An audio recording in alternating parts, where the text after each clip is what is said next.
Bem, dando continuidade à nossa semana pedagógica, promovida pelo decanato acadêmico, nós temos esses momentos voltados também para a educação à distância. Acabamos de sair de uma palestra, agora estamos iniciando outra, né, com a temática do desafio da inovação na produção do conteúdo para IAD nas instituições do ensino superior às startups de educação. Nós estamos promovendo todo esse processo de palestras, de workshops, enfim, porque nós estamos no momento de desenvolvimento do IAD. Como eu já coloquei, nós estamos com 11 polos avaliados, aguardando o credenciamento institucional. Já tivemos o nosso curso também, o curso indexado ao credenciamento institucional, avaliado com a nota 5. Então, enquanto isso, nós estamos, não acontecem todas as visitas do MEC, né, e o credenciamento, nós não podemos começar, mas estamos nos preparando.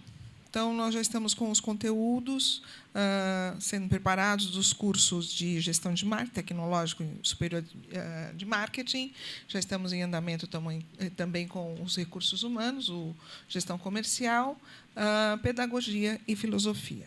E, no momento futuro, obviamente, outros cursos serão apresentados também. Mas, no momento, a gente estaremos iniciando com esses 5 cursos. E esse processo todo, ele tem nos seus bastidores a capacitação dos professores, capacitação dos tutores, presencial e à distância, das pessoas que estão envolvidas, e temos também uma equipe multidisciplinar que auxilia os professores no desenvolvimento dos conteúdos, para que eles sejam apresentados na videoaula, nos guias de estudo, e o professor tenha também uma performance adequada para atuar nas videoaulas e também na teleaula. Então, é uma equipe muito grande, envolvemos muitas pessoas, e o processo parece que, indo muito bem, graças a Deus, e a contribuição de todos dessa grande equipe. É um momento bastante interessante para a gente, porque nós estamos aprendendo. E muitos que já estão aplicando esse conteúdo, desenvolvendo, enfim, já está aplicando essas coisas no presencial e tendo um grande diferencial. Estão gostando do trabalho intenso que existe realmente no IAD, porque é uma coisa muito, muito bonita e pesada, mas que dá um retorno muito bom, porque a possibilidade de ensinar à distância, repassar o conhecimento, promover o ensino-aprendizagem à distância para o aluno, desenvolve. A gente consegue entender que a gente tem uma capacidade muito boa também para esse tipo de modalidade.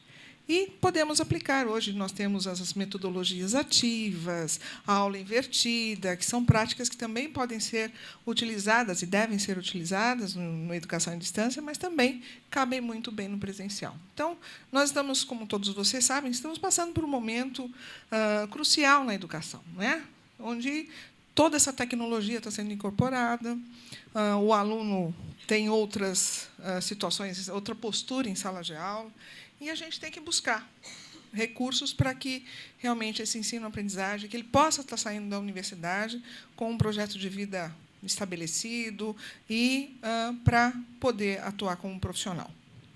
Então, é um desafio muito grande o EAD também no Mackenzie. Nós temos já todo um processo implementado, laboratórios com boa tecnologia, plataforma Apple, optamos pelo sinal por satélite, para que não aconteçam problemas na transmissão, em função dos diversos locais que nós temos polos, que nem sempre têm uma velocidade adequada para a internet.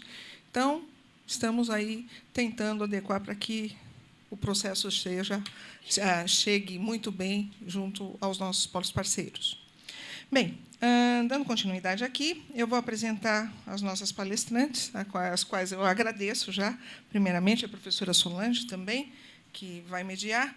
Então, nós temos aqui a senhora professora Fernanda Furuno, que é mestre em comunicação, com MBA em gestão empresarial, especialista em design e multimídia e graduada em comunicação social, com experiência na gestão de equipes multidisciplinares, e visão estratégica e operacional para a implantação de programas em EAD. Atuou no Departamento de Educação à Distância da Universidade em Morumbi por 14 anos, onde participou da implementação e gestão de cursos superiores à distância, tecnologia, graduação e pós-graduação, e programas de apoio ao ensino presencial.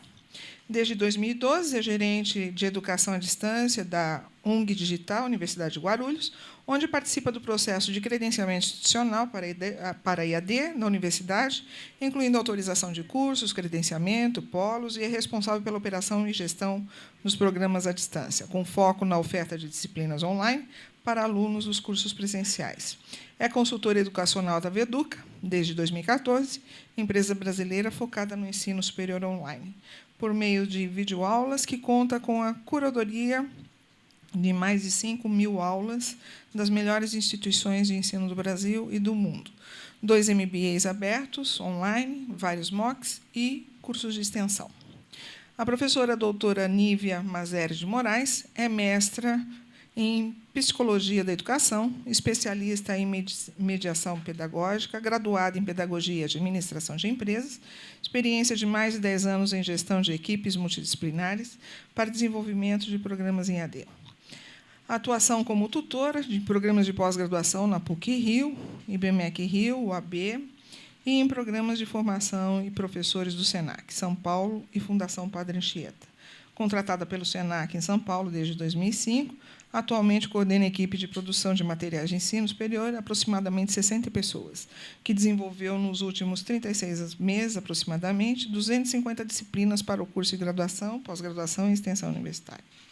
A professora doutora Solange Duarte Palma, de Sabarros, ela é professora aqui da nossa universidade, faz parte da equipe do SEDAD, possui graduação em processamento de dados, mestrado em ciência da computação pela Mackenzie, é professora assistente do tempo integral da Faculdade de Computação e Informática, no curso de graduação em Sistemas de Informação desde 1988. Atua em pesquisa na área tecnológica e educacional, principalmente com os seguintes temas: ética computacional, ética e segurança na internet, novas tecnologias em ambientes virtuais de aprendizagem, coordenadora do Laboratório de Estudos em Ética nos Meios Eletrônicos da Universidade Presbiteriana Mackenzie, onde tem realizado diversas pesquisas quanto ao uso ético e seguro da internet pelas crianças e adolescentes. E faz parte da equipe de coordenação de produção dos materiais didáticos para ensino à distância do SEDAD. Professora, por favor, agradecendo a presença das senhoras e dos senhores também. Bom evento.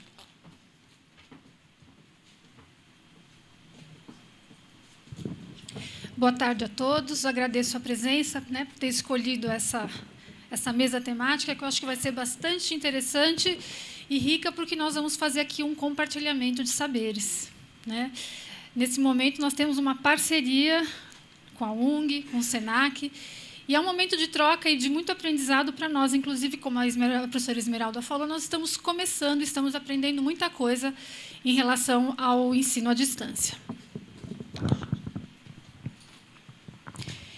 Eu, na verdade, vou rapidamente, antes delas começarem a falar, colocar um pouquinho de algumas questões e colocar um pouco de lenha na fogueira dessa nossa discussão, nessa nossa reflexão de hoje. Então, eu escolhi um autor, o Behar, e ele faz uma série de questionamentos que devem ser respondidos no momento que uma equipe está desenvolvendo materiais didáticos para EAD. Então, essas perguntas todas precisam de respostas para chegar no resultado final. Então, são algumas perguntas, eu vou ler aqui rapidamente. Qual a teoria de aprendizagem ou paradigma predominante que vai embasar o curso? Qual é o público-alvo? Qual o seu nível de familiaridade com a tecnologia? É a primeira vez que participam de um curso ou programa EAD? Deve-se oferecer formação tecnológica antes de iniciar o curso? Quais são os objetivos principais do programa ou do curso? O que se espera dos alunos? O que será mais adequado desenvolver? Um currículo mais estruturado ou não? Como os alunos trabalharão em relação ao tempo e espaço? Será sempre da mesma forma ou pode variar ao longo do curso? Que recursos serão utilizados para trabalhar os conteúdos? Material instrucional, hipertextos, áudio, vídeo, papel, páginas web, objetos de aprendizagem, software educacional, teleconferência? Que tipo de atividades serão utilizadas? Direcionadas? Não direcionadas? Resolução de problemas? Projetos de aprendizagem? Estudos de caso? Como se darão essas atividades no tempo? De forma síncrona? Assíncrona? Qual o tipo de interação, comunicação que se espera dos alunos? Qual o tipo de avaliação? Formativa, somativa, mediadora, autoavaliação? Como determinar a motivação dos alunos em ambientes virtuais de aprendizagem, seus possíveis estados de ânimo, desinteresse, indiferença no processo de aprendizagem? Então, essas perguntas todas formam um quebra-cabeça difícil de montar, que eu considero que seria a produção, a concepção dos materiais didáticos para EAD. E eu ainda coloquei aqui 2 pesquisadores, estudiosos de EAD, que colocaram 2 questões, um pensando no aluno e outro pensando no professor. É fundamental que o material didático para EAD leve o aluno a aprender, a refletir e questionar, a buscar soluções, a reconstruir conceitos e aplicá-los na sua vida diária, ou seja, a construir competências que se manifestem na ação. Bastante bonito e significativo, realmente é o que a gente espera, em termos de material didático. E agora aqui, eu não vou ler tudo, mas ele fala assim que, além do professor dominar o conteúdo, o professor, como disse, que ele vai ter que escrever sobre ou fazer esse conteúdo, ele coloca aqui uma série, a Janine, ela coloca uma série de requisitos aí para esse professor, que eu não sei se isso acontece. Eu acredito que não. Então, ele fala que o professor tem que manejar as novas tecnologias, conhecer o projeto político-pedagógico, dominar novas teorias de aprendizagem, desenvolver conhecimento das teorias de linguagem, enfim. É uma série de requisitos que é difícil que a gente consiga reunir num único professor. Então, essa é uma tarefa difícil, é um grande desafio, e eu convido as mãozinhas das minhas colegas aqui para a gente conseguir montar esse quebra-cabeça, compartilhando aí o conhecimento de vocês. Então, com a palavra, Fernanda e Nívia.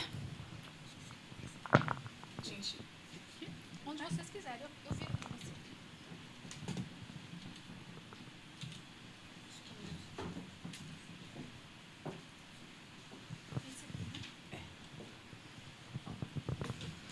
Primeiramente, boa tarde. Obrigada pelo convite. Eu acho que vai ser uma tarde super agradável.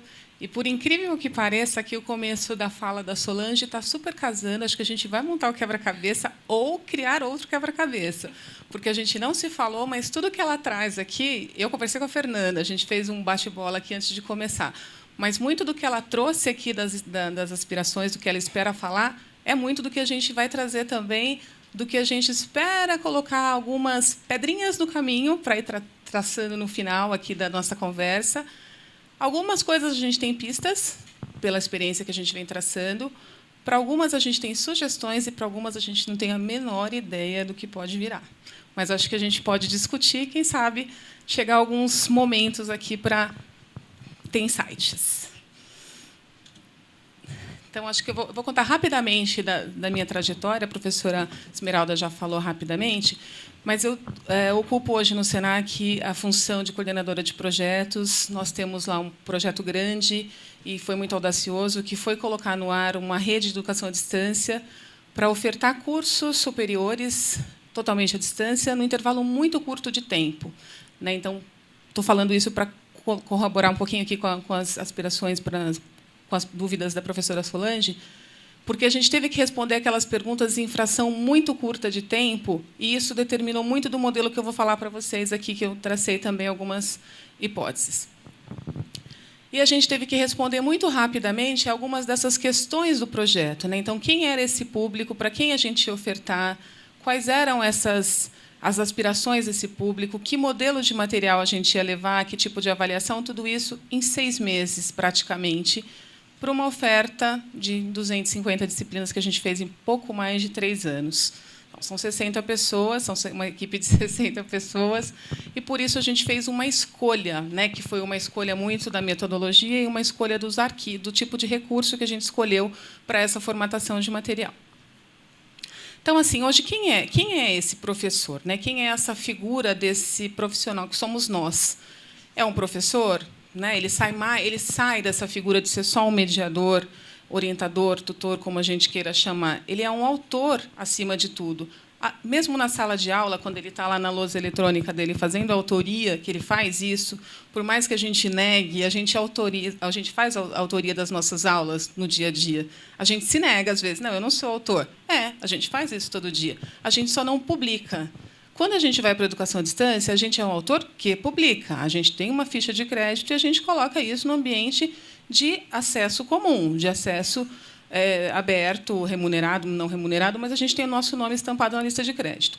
Só que isso, com a educação à distância, ele vem ganhando uma escala maior e vem cobrando da gente alguns desenvolvimentos de competências que provavelmente a gente tenha, mas que a gente vai ter que exercitar um pouquinho mais. Que é uma aptidão para a escrita, né, uma escrita um pouco mais formal, uma habilidade de síntese um pouco maior, né, então, conteúdo de 1 ano ali reduzido numa apostila, em algumas videoaulas. O trabalho de colaboração, porque muitas vezes isso é feito com pares, ou com o coordenador do curso, ou com o revisor técnico, e, principalmente, criatividade. Né? Eu estou falando de uma disciplina que percorre ao longo de um semestre, ao longo de 1 ano. Como é que eu trato isso de forma criativa? Lousa eletrônica, videoaula é ótimo, todo mundo gosta de vídeo, mas uma videoaula com a mesma característica em 20 aulas, em 18 aulas, fica um pouco cansativo para o aluno. Então, como é que eu exercito essa criatividade? Como é que eu inovo isso? É um pouquinho do que a gente precisa discutir no dia a dia. Pode ir lá. Eu acho que vocês partem desse modelo tradicional. É o modelo que eu tenho trabalhado, é o modelo que acho que Jung também faz, que é uma base do geral ali, né? Então, eu tenho um curso pré-aprovado, lá o meu conselho determinou um curso que seja pedagogia. Dentro desse curso, eu tenho ali uma definição de um projeto pedagógico, e o projeto pedagógico me dá uma disciplina. Então, eu já tenho partes. Eu tenho que pensar essa fragmentação. Né? Eu não estou fazendo uma escrita livre, eu estou fazendo uma escrita endereçada. E aí, a partir de uma disciplina, eu tenho mais fragmentações ainda. Né? Eu tenho que pensar um planejamento. Como é que eu planejo essa disciplina? Então, eu parto de um todo maior e vou descendo essa escala, né? de quebrar esse modelo de organização. E só a partir do planejamento é que eu começo a fazer o esboço do que eu vou escrever nesse planejamento. Né? Dentro do Senac, a gente faz esse documento aqui. Então, a gente tem aqui um documento de plano, de planejamento, e, depois do documento de planejamento, a gente faz o plano de aula. E é dentro do plano de aula que eu vou conseguir fazer esse detalhamento do que eu vou escrever aula a aula. Então, eu vou fazer uma encomenda. Eu tenho... Vou falar de número real, tá, gente? 180 páginas de conteúdo escrito para uma disciplina que dura um semestre. Se eu falo isso para o professor, eu quero 180 aulas, ele vai embora e me deixa falando sozinha. Então, normalmente, eu falo, não, eu preciso de 12 aulas, 12 páginas para a aula 1. O objetivo da aula 1 que a gente está pensando é isso. Você pode fazer um videozinho de 5 minutos, e aqui você me dá um teste de 5 questões. Eu vou fragmentando isso para ele, mostrando para ele que é possível fazer esse conteúdo na medida não muito diferente do que ele já faz na sala de aula. Ele fala, às vezes, 4 horas, muito mais do que 12 páginas. Então, se ele for sentar para pegar o material que ele faz numa aula presencial, passa de 12 páginas. Então, a gente faz esse exercício para mostrar, inclusive, que ele vai ter que usar a capacidade de sintetizar essas 4 horas de fala e me trazer 12 páginas de um conteúdo escrito, que vai virar um roteirinho de videoaula, que vai virar uma apostila. Aí eu transformo isso num texto, né? A gente ainda trabalha forte com esse material pesado, forte com essa questão da apostila. O aluno pede isso, eles gostam de imprimir, de guardar esse material. A gente publica num publicador para web, que parece uma revista eletrônica, mas eles gostam de ter PDF. Eles salvam isso no pendrive, eles imprimem, põem em pastinha. Ainda é um recurso que o aluno, né, o aluno jovem, não só o aluno mais de 40 anos, o aluno de 20 anos gosta de ter papel ainda para manusear. O outro recurso que a gente faz, escutei a professora falando, são videoaulas. A gente faz toda a sequência de intercalando videoaula e um que a gente chama de aula narrada, que é um PowerPoint, né, que a gente usa uma ferramenta que é o Collaborate, o Articulate. É o PowerPoint com uma explicação narrada. E por que a gente varia isso? Por uma questão de logística de produção. É uma quantidade enorme, a gente não consegue estúdio para gravar tudo isso. Então, a gente põe o professor numa salinha, pega seu PowerPoint, grava o seu áudio e explica. O professor tem isso muito facilmente, ele quase que se resolve sozinho. A gente faz poucas ajudinhas ali para eles, quase na parte de finalização, mas o áudio ele trabalha isso fácil numa cabine. E a produção dos vídeos a gente faz no laboratório, no estúdio, numa sala de aula, usando uma lousa eletrônica. Então, aula sim, aula não, ele tem ou vídeo ou aula narrada. Ele faz intercala esses dois recursos. E o último recurso que ele produz é sempre uma atividade avaliativa. E muito, muito focado em atividades avaliativas com respostas automatizadas. Isso também foi quase uma heresia quando a gente propôs esse modelo lá no SENAC, né? Porque falou, nossa, mas você vai tirar a questão da avaliação, vai desmontar nosso projeto pedagógico, como é que você vai colocar respostas pelo sistema? Teste é uma coisa que emburrece, tal. A gente voltou e falou, não, como é que os sistemas avaliam, né? O ENAD não avalia por forma de questões fechadas? Todos os concursos públicos, federais, tal, não avaliam por meio de questões fechadas? Dá certo isso? Vamos testar. Porque a gente tinha um outro agravante aí. Muitos alunos em sala, 100 alunos por um professor. É um modelo de negócio também que a gente optou. E isso porque a gente estava falando de um modelo de negócio de massificação, que é uma tendência de mercado. Discordo parcialmente disso, mas foi um modelo adotado pelo SENAC, e a gente tem que fazer também dar dinheiro à parte do negócio. E aí, então, a gente não pode onerar tanto o professor em atividades de avaliação individual. E quando a gente passou para isso, foi muito questionado pela parte da gestão educacional, mas o professor nem achou ruim. Ele só achou ruim quando ele começou a ter que pensar essas avaliações, porque não é fácil fazer isso. A gente que achou que ia conseguir fazer a formação, o treinamento disso, precisou também a gente se capacitar, os coordenadores pedagógicos buscarem uma formação para isso, porque é absolutamente complicado você pensar um teste fechado de questões objetivos, múltipla escolha, inteligente, que desafie. Um teste de localização de conteúdo, fácil. Você escreveu o conteúdo, você vai lá e faz 5 em meia hora. Um teste que motive a inteligência, a compreensão, é muito difícil de você extrair. Então, esse é um desafio ainda para a gente. Isso não está legal ainda, não está do jeito como a gente gostaria que fosse, e não está, principalmente, refinado do ponto como a gente queria fazer essa formação. Então, ainda é o nosso calcanharzinho ainda lá dentro do SENAC. Então, esse é o modelo que a gente trabalha como tradicional. O professor faz para a gente esse texto, essa produção multimídia, que é vídeo ou aula narrada, e esse recurso avaliativo. Além desse recurso avaliativo por teste, a gente também precisa fazer o aluno produzir, fazer uma produção. Então, ele faz uma produção individual, uma única, ao longo do semestre. Para essa uma única, o professor precisa dar um atendimento individual. Então, o aluno faz uma produção que tem, em média, 4 páginas, normalmente voltada para um case, para uma aplicação prática, e o professor faz devolutivas individuais para ele. Uma única, mas uma única com uma qualidade de começo, meio e fim. Não pode ser, ok, perfeito, perfeito por quê? Você tem que fazer o aluno pensar o caminho dele. Então, isso é muito cobrado. A gente acha que está resolvido essa parte da avaliação, porque, apesar dele estar unificado numa única atividade, ele está fazendo o aluno pensar a competência maior daquele módulo, daquela competência da disciplina. E aí, o ambiente virtual de aprendizagem, que vocês também têm aqui, a gente usa no SENAC, é o Blackboard. Pode passar, Solange, por favor. E aí a gente vem, para falar aqui das responsabilidades do professor autor. Aqui a gente tem algum professor autor que já fez conteúdo? Tem já alguns. Então, qual é essa a principal responsabilidade? Então, reescrever. A gente fala escrever, mas, na verdade, não. É reescrever conteúdos com base numa ementa pré-definida. Por que é reescrever? Porque a gente não está pedindo, a gente fala conteúdo inédito, mas vai falar de teoria da administração. Teoria da administração já existe. Como é que você vai falar para uma pessoa escrever uma coisa inédita se ela já existe? A gente falou uma vez para o professor, escreva sobre contabilidade básica. Aí ele trouxe um monte de material copiado, assim, exatamente como vinha material de livro, material publicado. A gente falou, professor, mas você não pode fazer isso, porque alguém já disse e tal. Ele falou, mas se já existe, é uma ciência de 400 anos, como é que você não quer que eu fale se alguém já falou? Aí, até você explicar que você pode, mas não. Então, é assim, a gente fala que quer reescrever. Pode usar o que alguém já disse? Pode, desde que conferidos os créditos, usados autores principais e, principalmente, dialogando com este autor. Você tem que dar a sua cara para esta escrita. Você não vai escrever do zero, você vai escrever embasado em alguém, mas confeccionando este material para a cara daquela instituição. É teoria da administração para o Mackenzie. O Mackenzie tem uma proposta para falar de administração que é diferente, talvez, do Senac e talvez da UNG. É mais puxado para empreendedorismo, é mais puxado para um segmento ou outro. E é este o teor que a gente faz, o professor-autor, buscar no material dele. É fácil? Não.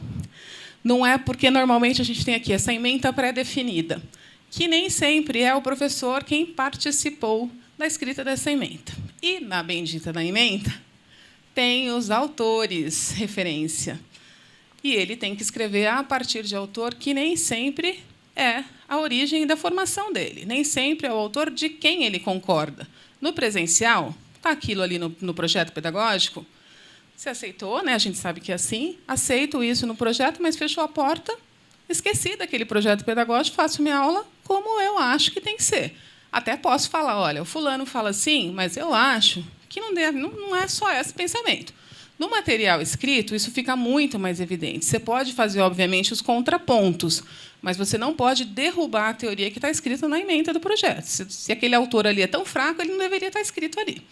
E a gente sofreu muito, muito, muito com essa dificuldade de fazer os professores autores concordarem com essa escrita da ementa, com essas propostas de autores. Isso foi a maior dificuldade que a gente teve nesses últimos 2 anos de fazer esse casamento perfeito. A segunda grande dificuldade foi essa parceria, porque a gente colocou uma dupla nessa proposta, né?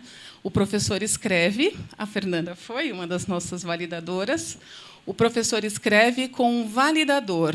Não que a gente duvide da capacidade do professor que está escrevendo, pelo contrário. Só que a gente está escrevendo muita gente ao mesmo tempo e a gente está sobrepondo, às vezes, materiais. Então, a gente está escrevendo um material de 2 anos ao mesmo tempo. A gente está escrevendo um curso inteiro, 1º, 2º, 3º e 4º semestre. Se eu chamo o professor João, a professora Mônica e o Joaquim para escrever todas as disciplinas, em algum momento, alguém vai passar o outro, vai repetir conteúdo, vai ficar uma lacuna. O validador tem o papel de ajudar a fechar esses gaps e não deixar que um sobreponha o outro, que passe alguma coisa faltando. E também, se alguém estiver falando algum ponto que vá contra os princípios da instituição, o que é difícil, porque a gente tem a questão do ego da pessoa. É difícil para um professor que é doutor, PhD, autor de livro, escutar de um validador que o texto que ele escreveu não está adequado para aquela proposta de aula e que ele sugere cortar, que ele sugere modificar. Então, aqui também é um ponto que a gente entrou num debate ético bem delicado, mas que isso foi muito saudável, a gente não tirou esse processo, e isso está muito, muito mais afinado hoje, depois que foi entendido qual é o papel e por que isso está assim. O que a gente não deixou esse validador fazer, apesar dele querer mexer no estilo? Tem professor que vai lá e escreve na primeira pessoa. E aí, pessoal, como é que está? Que bacana. Bacana? É assim que você quer falar com o seu aluno? Pode falar. Você não fala na sala de aula assim? A gente não tolhe esse tipo de linguagem. Não é uma linguagem mal educada? Não é. É uma linguagem informal. É assim que a pessoa se apresenta? Seria assim na sala de aula? É assim que ele vai escrever. É um texto culto, não é um texto formal, mas é um texto possível do ponto de vista de linguagem. Então, isso a gente resolveu muito fácil também. Aí, outro ponto também que vocês, não sei se já passaram aqui, foi a gravação de vídeos, né? A gente tem professor, eu sou uma, que não tem tanto problema de falar para os professores, para os alunos, mas, na hora que liga a câmera, dá um branco generalizado. Os professores não conseguiam gravar os vídeos. Era incrível. Colocava o TP para rodar, eles não conseguiam ler o videotape, né, o teleprompter, para poder fazer a apresentação. E a gente sofreu bastante com isso. No começo, a gente nem tinha teleprompter, aí os professores queriam largar o projeto porque não queriam fazer vídeo. E a gente resolveu isso falando, como é que você se sente bem? Porque a gente ia fazer só estúdio mesmo, ele sentado na mesa, como um debate. Ele falou, eu quero ir para a lousa. Se eu ficar de costas para a câmera, eu falo. Aí a gente pôs a lousa na eletrônica e a gente pôs todo mundo da equipe multimídia no estúdio, umas 15 pessoas, falava, são seus alunos, você vai dar aula. O menino da câmera ficou lá no fundão, a gente até deu uma desiluminada nele, e ele deu a aula, volta e meia ele virava para o pessoal que estava sentado, mas ele não conseguia olhar para a câmera. E assim a gente resolveu a vida de pelo menos uns 15 professores, que deram aula ao tempo todo de costa para a câmera, olhando para a lousa e para o público. Mas eram professores perfeitos, eles só não podiam olhar para a câmera. E a gente resolveu. A gente ainda vai tentar. Nesse semestre agora a gente vai pensar uma dinâmica com eles de vídeo entrevistas. Eles vão fazer algum tipo de debate com Gabi, alguma coisa assim, para a gente ir acostumando. Porque dá para fazer outros modelinhos. Já a aula narrada é mais fácil, porque não tem a câmera, ele só com PowerPoint. A elaboração das atividades avaliativas, eu comecei, me antecipei um pouquinho também. Não foi, no começo, uma parte muito fácil. A gente ainda tem um pouco mais de dificuldade, hoje menor, mas no começo também não foi uma fase tão fácil para a gente. E aqui eu destaquei dois pontos que são relevantes para a gente pensar. Quando a gente está escrevendo um material para a educação à distância, a gente busca, né, não que a gente 100% alcance, mas a gente busca o máximo de qualidade na elaboração dos materiais, com o propósito de minimizar o atendimento durante as aulas, né, porque nem sempre a gente tem tempo, né, ou às vezes tem muito aluno para pouco horário de professor, e às vezes não tem a predisposição desse aluno. Ele leu o material, teve dificuldade, achou estranho, ou ele vai ficar mudo, vai esperar, talvez na próxima eu consiga. Se ele não conseguir na próxima, ele vai achar o curso difícil e uma tendência de evasão é grande. Os cursos EAD, naturalmente, têm uma evasão grande, né? O aluno entra achando que é mais fácil, lê do engano, demanda muito mais dele, porque é ele com ele, ou ele lê, ou ninguém vai dizer para ele o que foi, o que aconteceu, demanda a ação dele para estudo é muito dele, com ele mesmo, e, de alguma forma, é solitário, né? Porque ele não tem com quem conversar, não se formam círculos de relação de amizade, que no presencial a gente tem, não tem o bar, não tem a paquera. Então, naturalmente, essa evasão já acontece. Se o material não propiciar essa aproximação e esse entendimento, isso aumenta. Então, essa busca que a gente vem trazendo, essa preocupação de trazer esses filtros de qualidade, é pensando também que esse aluno se mantenha no curso por mais tempo, ou até o final, que seria o modelo ideal. Vamos lá, passar mais um? E como é que a gente garante, ou pelo menos tenta ajudar o professor nessa escrita desse trabalho, que no começo foi bastante mais árduo? A gente fez um guia de orientação, né? A gente pegou os professores, chamou, alguns foram convidados, outros foram obrigados, vamos dizer assim, convocados. E alguns se manifestaram por vontade própria, e outros, por expertise muito grande no mercado, precisaram vir. Eles receberam um guia de orientação, a gente fez um guia bem completinho, desde formatação, que tipo de fonte usa, como é que escreve uma introdução, como é que se porta na frente de uma câmera, o que funciona bem, o que não. A gente fez vários templates e modelinhos, assim, já colocando... Para você escrever o seu texto, usa já esse template, porque ele já tem todas as fontes, todos os subtítulos, facilitadores. Fizemos oficinas presenciais, porque o professor vinha e falava, como é que eu faço? Eu quero começar a escrever, mas para sair, para partir, como é que eu faria? Sentávamos os designers educacionais, nós temos 28 designers educacionais na equipe, sentavam individualmente com os professores e sentavam, vamos lá, o que você quer falar? Como você falaria? Fala para mim, vamos escrever junto. Nesse começo, a gente fez essa partida. E alguns videozinhos explicativos que a gente disponibilizava para eles também consultando. Eu até trouxe aqui para mostrar para vocês. Posso por aqui, Solange?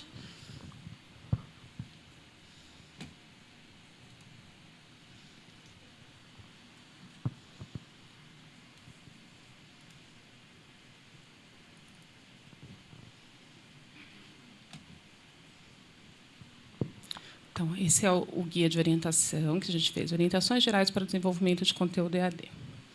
Então, a gente tem um diferente para a graduação e um outro diferente ainda para a pós-graduação, que tem dois modelos diferentes.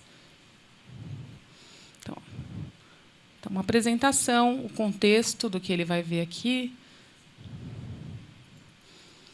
E, assim, muito detalhado, né? O que é o desenvolvimento, o que passa por esse desenvolvimento, quem são os pares com quem ele vai falar, quem é a equipe de coordenador, os principais passos, o fluxo dessa comunicação, exemplos aqui do que é o planejamento, as quantidades, né? Um texto para 72, o que você precisa me entregar, todo o detalhe da comunicação que a gente passava para ele, como elaborar texto,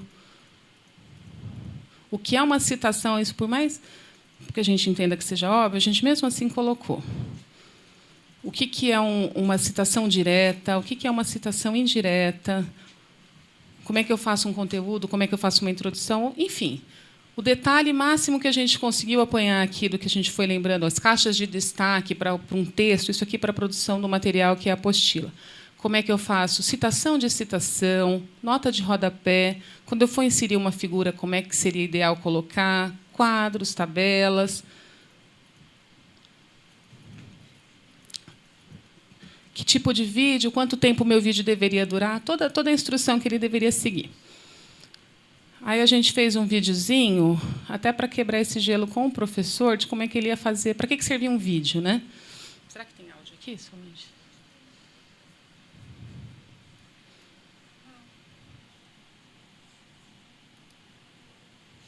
Não está sem áudio aqui, então, até o final, antes da gente encerrar, se a gente conseguir, eu passo para vocês olharem como que a gente faz os vídeos. Não são vídeos de grande sofisticação, são vídeos simples, de curto espaço de tempo, vídeo de 2, 3 minutos, que a gente fragmenta. São vários vídeos curtinhos, mas que dá um resultado bacana, porque ele tem começo, meio e fim bem delimitado.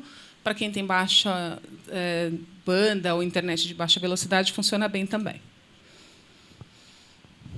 E aí, que obstáculos, né? Pensando assim, que quando a gente vai para um modelo tradicional, o que a gente teve de obstáculo? Prazo muito curto, né? Então, pensando como inovação, como melhoria, a gente precisa disso, né? Melhorar prazos exíguos demais. A gente precisa ainda pensar em grande quantidade de conteúdo, principalmente quando a gente fala do tal do ENAD, né? A gente tem que garantir que o aluno saia com uma capacidade de fazer essa prova a contento.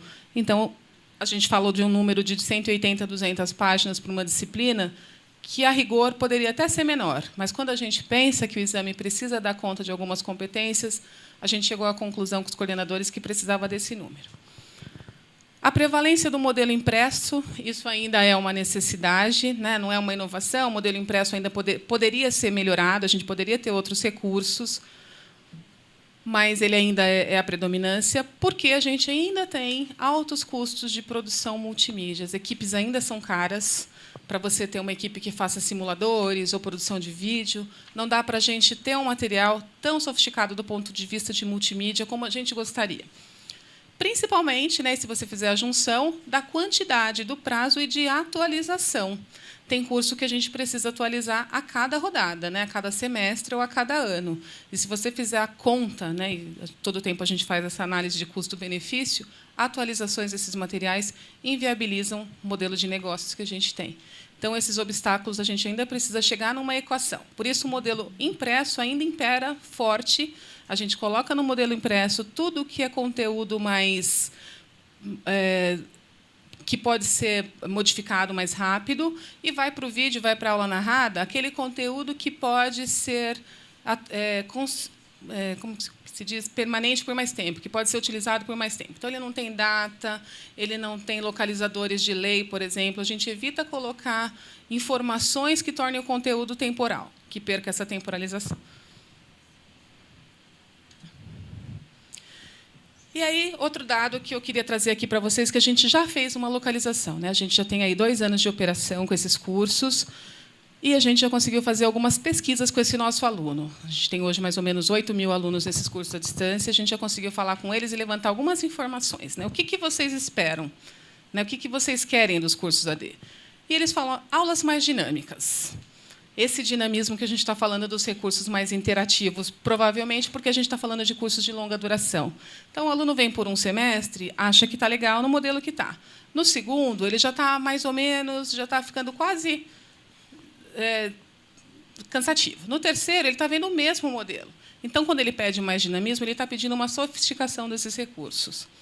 E ele está falando de interação e interatividade. A gente tem os recursos muito parecidos, né? Então, isso foi já um pedido.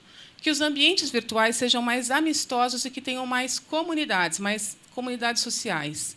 Como a gente tem Facebook, como a gente tem esses ambientes onde eles trocam mais, que isso apareça também nos LMS. Hoje a gente não tem isso. As salas são muito estanques, ele fala com o aluno da sala dele, num fórum de discussão daquele espaço. Essas misturas ainda não acontecem no nosso modelo de trabalho.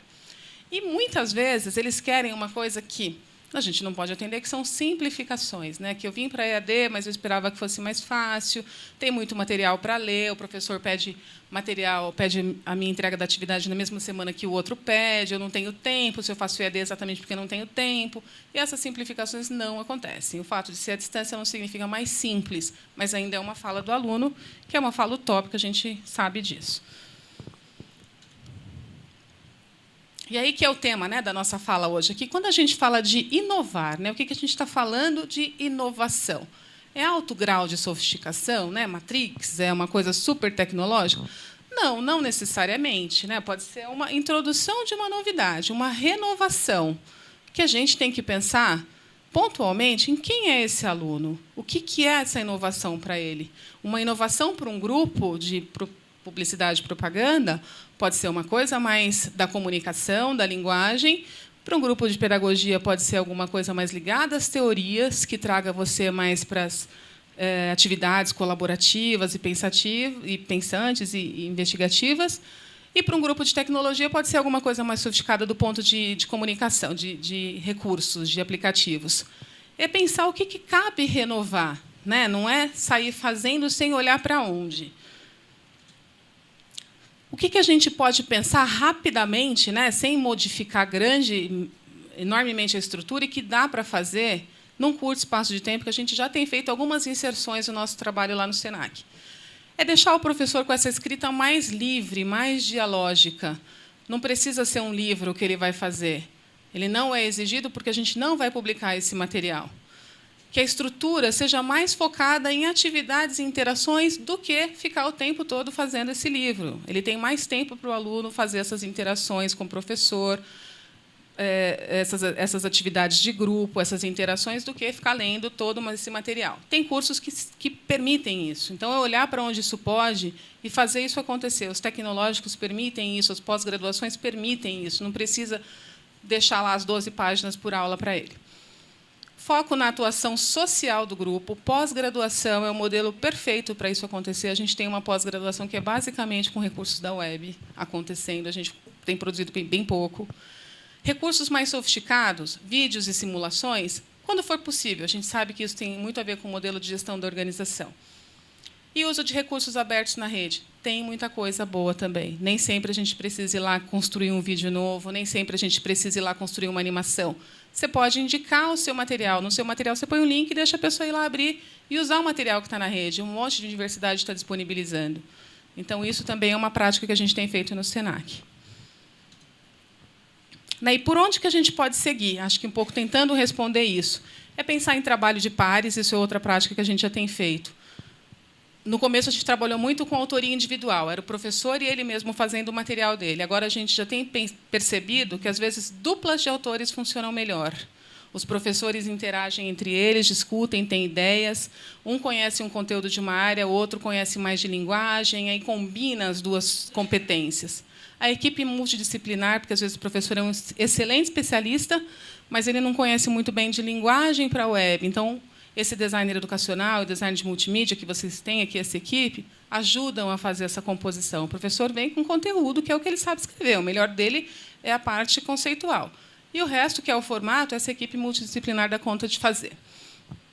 Que os prazos sejam adequados. Falar para você escrever um conteúdo em 2 meses não dá para fazer milagre. A gente entrega, mas não é o melhor que a gente pode fazer. E, principalmente, essa avaliação e retroalimentação do processo. Ouvir o que o aluno pede e o que o professor tem para trazer é fundamental. Se a gente vai trabalhando sem escutar essas pessoas, a gente está reinventando, às vezes, uma roda quadrada, que não vai servir para nada. A gente está gastando tempo e dinheiro com uma coisa que não serve. Então, acho que a gente está aprendendo por aqui e vendo que algumas dessas ações dão muito certo e que não são difíceis. E é aqui que eu vou parar, deixar meus contatos para a gente ir conversando, e vou passar aqui para a minha colega Fernanda, e a gente volta a falar mais para frente um pouquinho, antes das 6h30.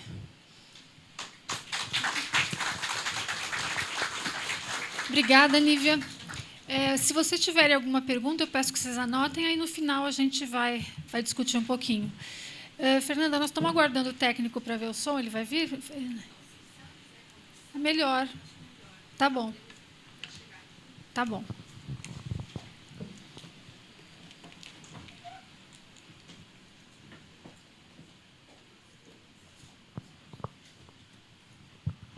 Olá, boa tarde. Gostaria muito de agradecer o convite da Solange. Eu acho que a comunidade EAD, ela ainda é bem restrita, né? Eu acho que a gente fala que tem uma panelinha, que um conhece o outro, que conhece o outro, que conhece o outro, e no final a gente tem, de fato, uma rede bem colaborativa. Eu acho que isso faz com que realmente as instituições sérias elas passem a ter uma sinergia nessa questão dos processos e até da questão da fala, da comunicação. Olha a responsabilidade nossa vir falar para uma instituição como o Mackenzie sobre uma experiência que, muitas vezes, a gente discute muito entre nós, mas, de fato, falar com os professores que estão entrando nesse contexto. Então, eu gostaria de agradecer a confiança. A Nívia, eu conheço a gente estava falando desde quando a gente era pequenininha, né? Mais de 10 anos que a gente já trabalhamos juntas, trabalhamos na mesma área. E a Solange, a gente teve uma coincidência. Eu conheço bem a irmã dela, que trabalhou comigo durante muitos anos na Universidade em Morumbi.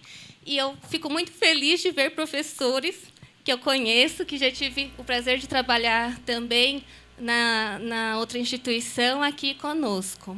E gostaria de parabenizá-los, porque é muito complicado e, às vezes, é um desafio mesmo a gente conseguir mobilizar o corpo docente de instituições tradicionais de ensino que estão ingressando no EAD agora espontaneamente, né? Então, ver a sala cheia aqui também é bem motivador. Eu falo isso porque eu estou na Universidade de Guarulhos há um pouco mais de 2 anos. Eu fui convidada para trabalhar lá na implementação dos 20% EAD, do credenciamento, e eu estou agora nessa fase. A gente já recebeu a última visita do credenciamento, aleluia, depois de quase 2 anos de espera. Agora a gente só está esperando receber, de fato, a publicação oficial. A Universidade de Guarulhos, eu só vou passar rapidinho aqui, ela tem 5 campos e unidades, né? E ela está também presente em São Paulo, no Shopping Light, acho que muita gente conhece, e as outras unidades estão espalhadas em Itaquá e na própria região de Guarulhos. A gente tem um pouquinho menos de 20 mil alunos, mas também é uma universidade tradicional que está completando 45 anos.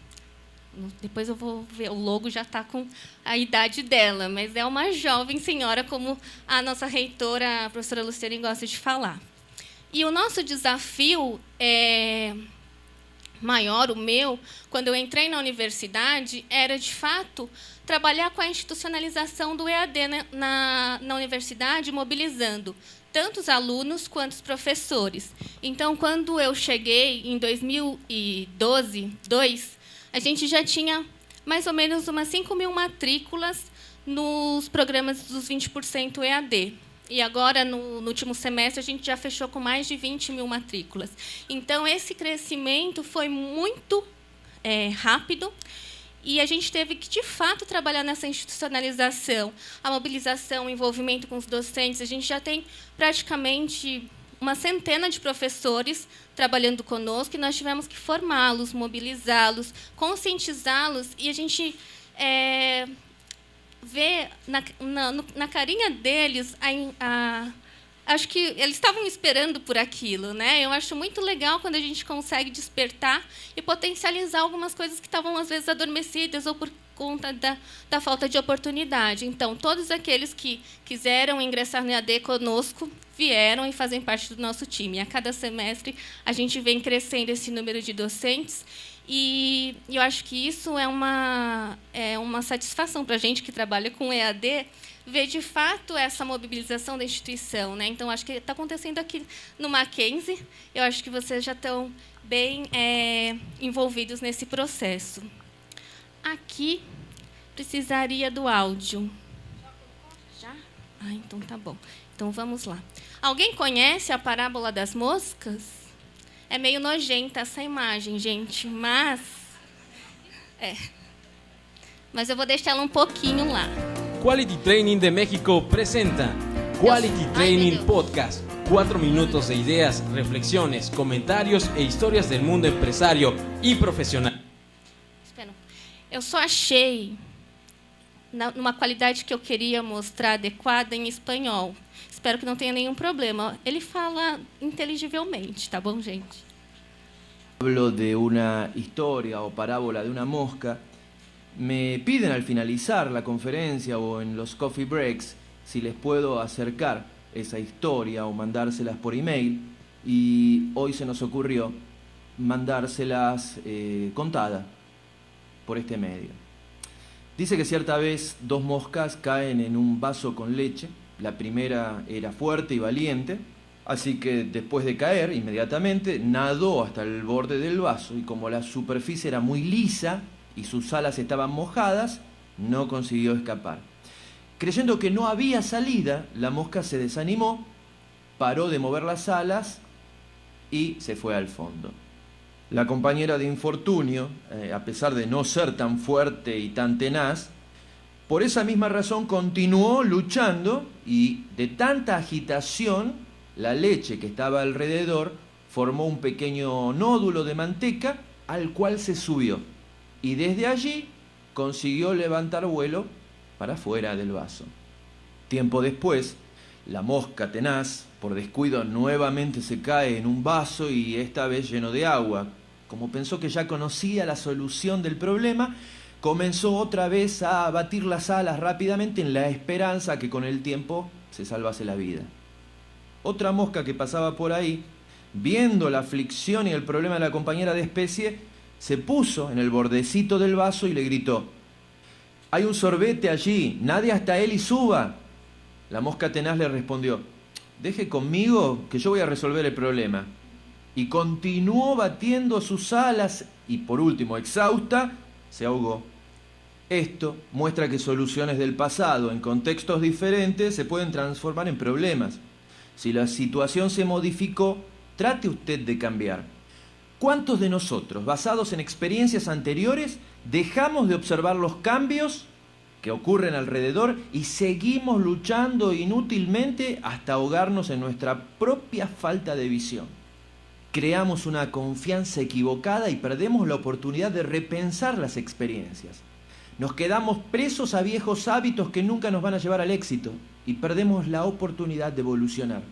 Es por eso que los japoneses dicen que a caballo del éxito viene siempre el fracaso. Los dos están tan cercanos que la arrogancia que da el éxito puede llevar a la displicencia que conduce al fracaso.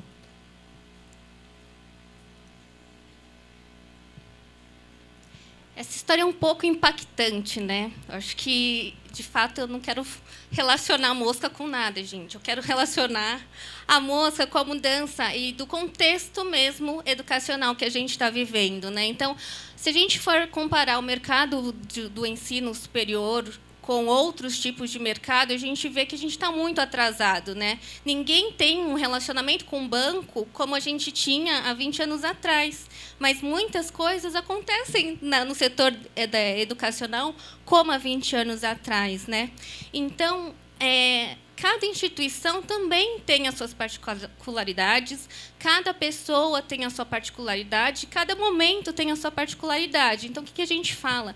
Que contextos distintos pedem ações diferenciadas. Então, não é porque a gente está aqui conversando e falando, olha, a gente fez isso, aquilo, daquele jeito. A gente tem uma... Eu invejo a Nívia há 10 anos por essa equipe maravilhosa que ela tem de EAD, mas, às vezes, o nosso contexto não se encaixa, né? E a gente precisa buscar soluções para que a gente consiga apresentar novas soluções para problemas que já existem, ou então buscar novas maneiras de ver o mesmo processo acontecer.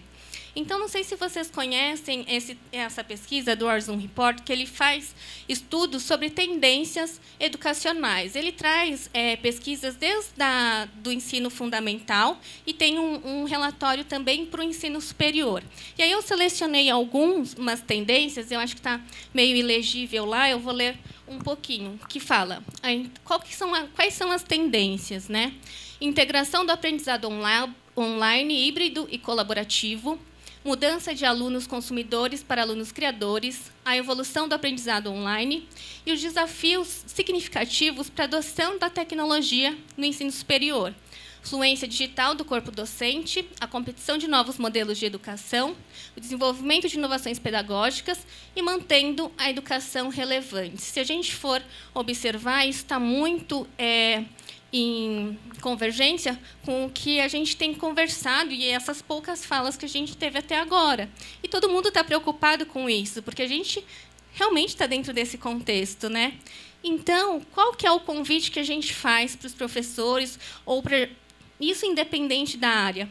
Como a gente pode potencializar o que a gente já conhece? Então, no caso da mosca, se ela tivesse utilizado o canudinho para sair do copo, ela teria sobrevivido.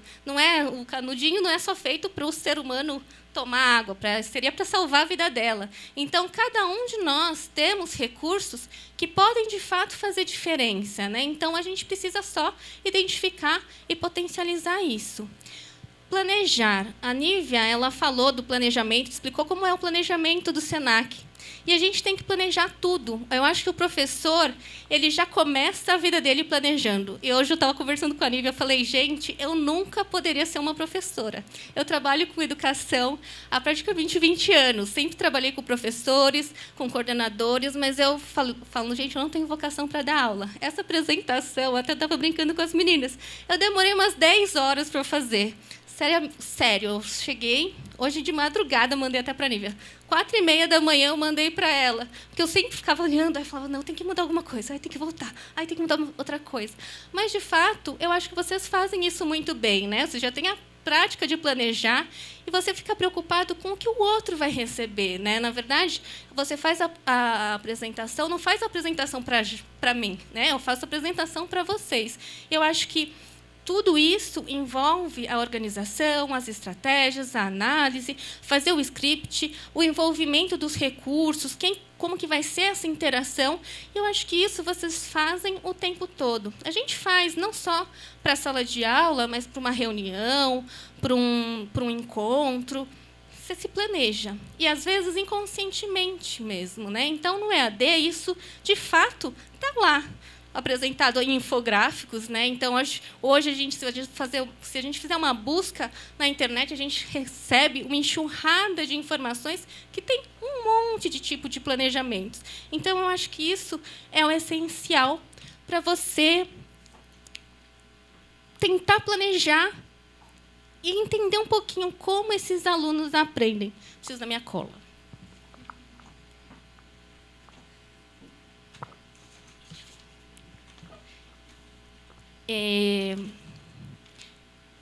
Os alunos, ou nós, aprendemos o tempo todo. Não é porque a gente está dentro da universidade, não é porque a gente não está matriculado num curso, mas a gente aprende o tempo todo. E aí, a gente sabe que tem alguns tipos de alunos que aprendem mais. Aí, os alunos visuais, os alunos auditivos, os alunos sinestésicos. Está na cara que eu sou meio visual, né? Então, eu adoro uma imagem.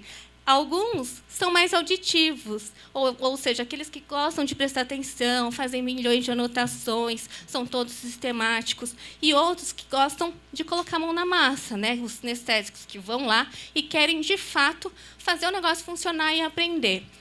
Eu não sou pedagoga, mas as pedagogas sabem que tem aquela pirâmide que fala, né, como que as pessoas absorvem melhor o conteúdo, e muitas vezes há uma grande leva que fala que é fazendo. Então, eu não vou me aprender nas teorias da aprendizagem, mas só para vocês, de fato, quando forem pensar os conteúdos que vocês estão fazendo, identificarem. Os alunos aprendem lendo. Eles aprendem, a gente aprende lendo.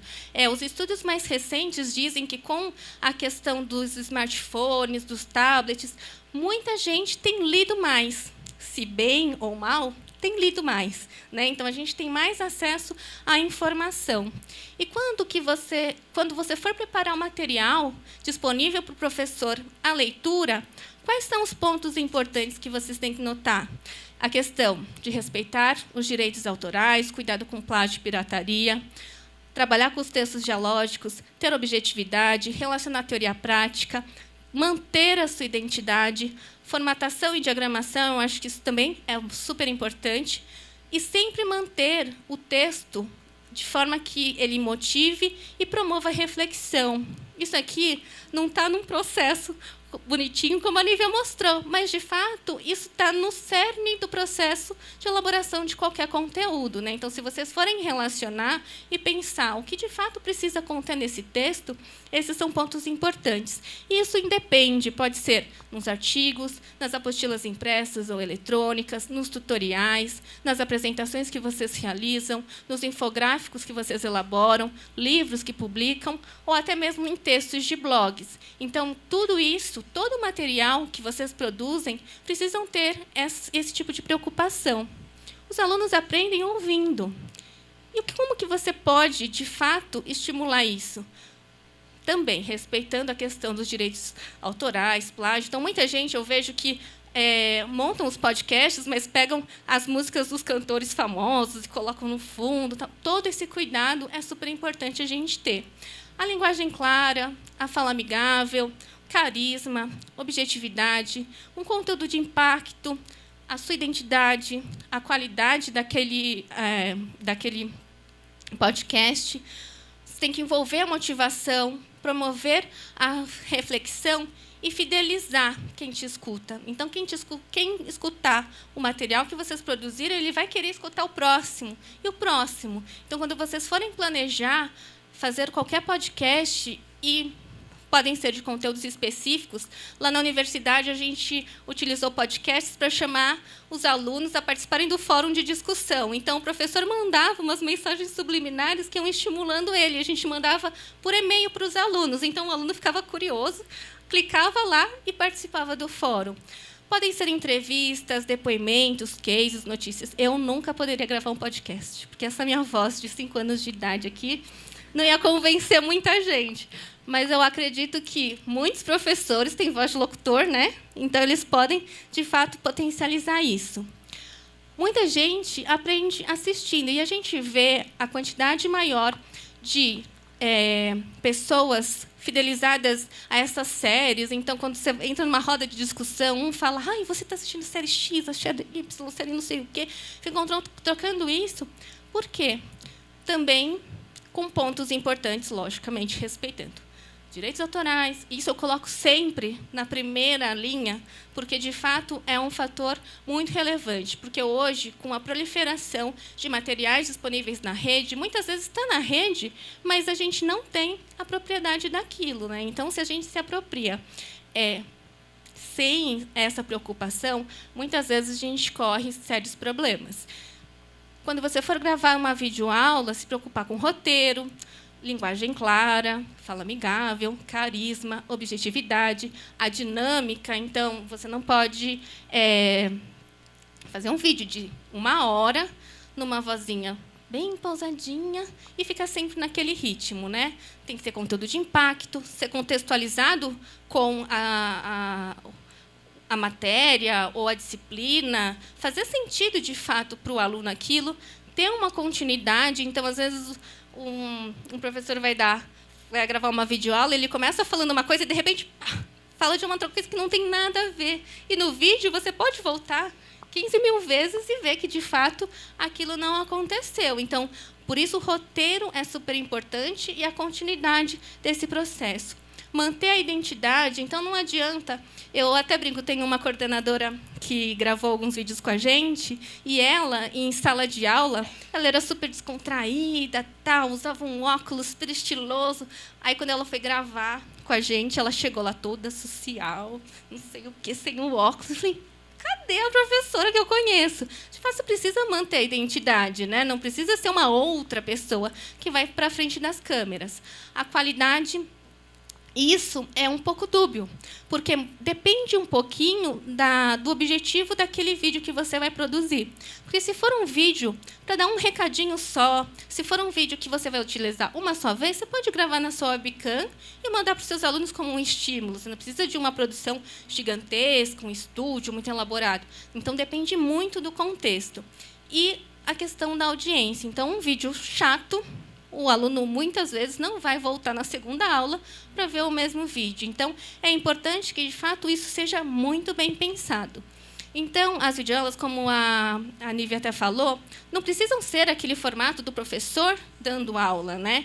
Pode ser documentário, entrevistas, palestras, cases. E essa questão do professor na frente das câmeras, de fato, acho que acontece com todo mundo, né? Porque entra no estúdio, parece que vem alguma coisa. E a gente... lá na universidade, a gente tem a nossa diretora de comunicação, ela já foi repórter, tal, então ela fez diversos treinamentos com os nossos professores. Mas sabe o que funcionou? A gente fez uma videoaula dela dando a aula com as dicas todas. E aí a gente aproveitou um período de recesso e a gente tinha, acho que, 10 professores para gravar. E aí a gente falou, professor, você tem que ver essa videoaula, fica treinando na frente do espelho e volta depois do recesso.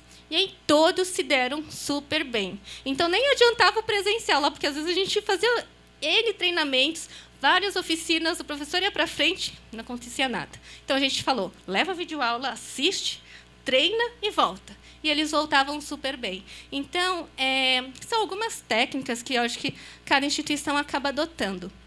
Outros alunos aprendem fazendo, né? Então, colocando a mão na massa. E como que a gente pode estimular? Com propostas desafiadoras, promovendo a competitividade, objetividade, dinâmica clara. As atividades, elas precisam, de fato, ser motivadoras. A relação com a teoria da prática, não focando apenas no conteúdo que a Nívia falou.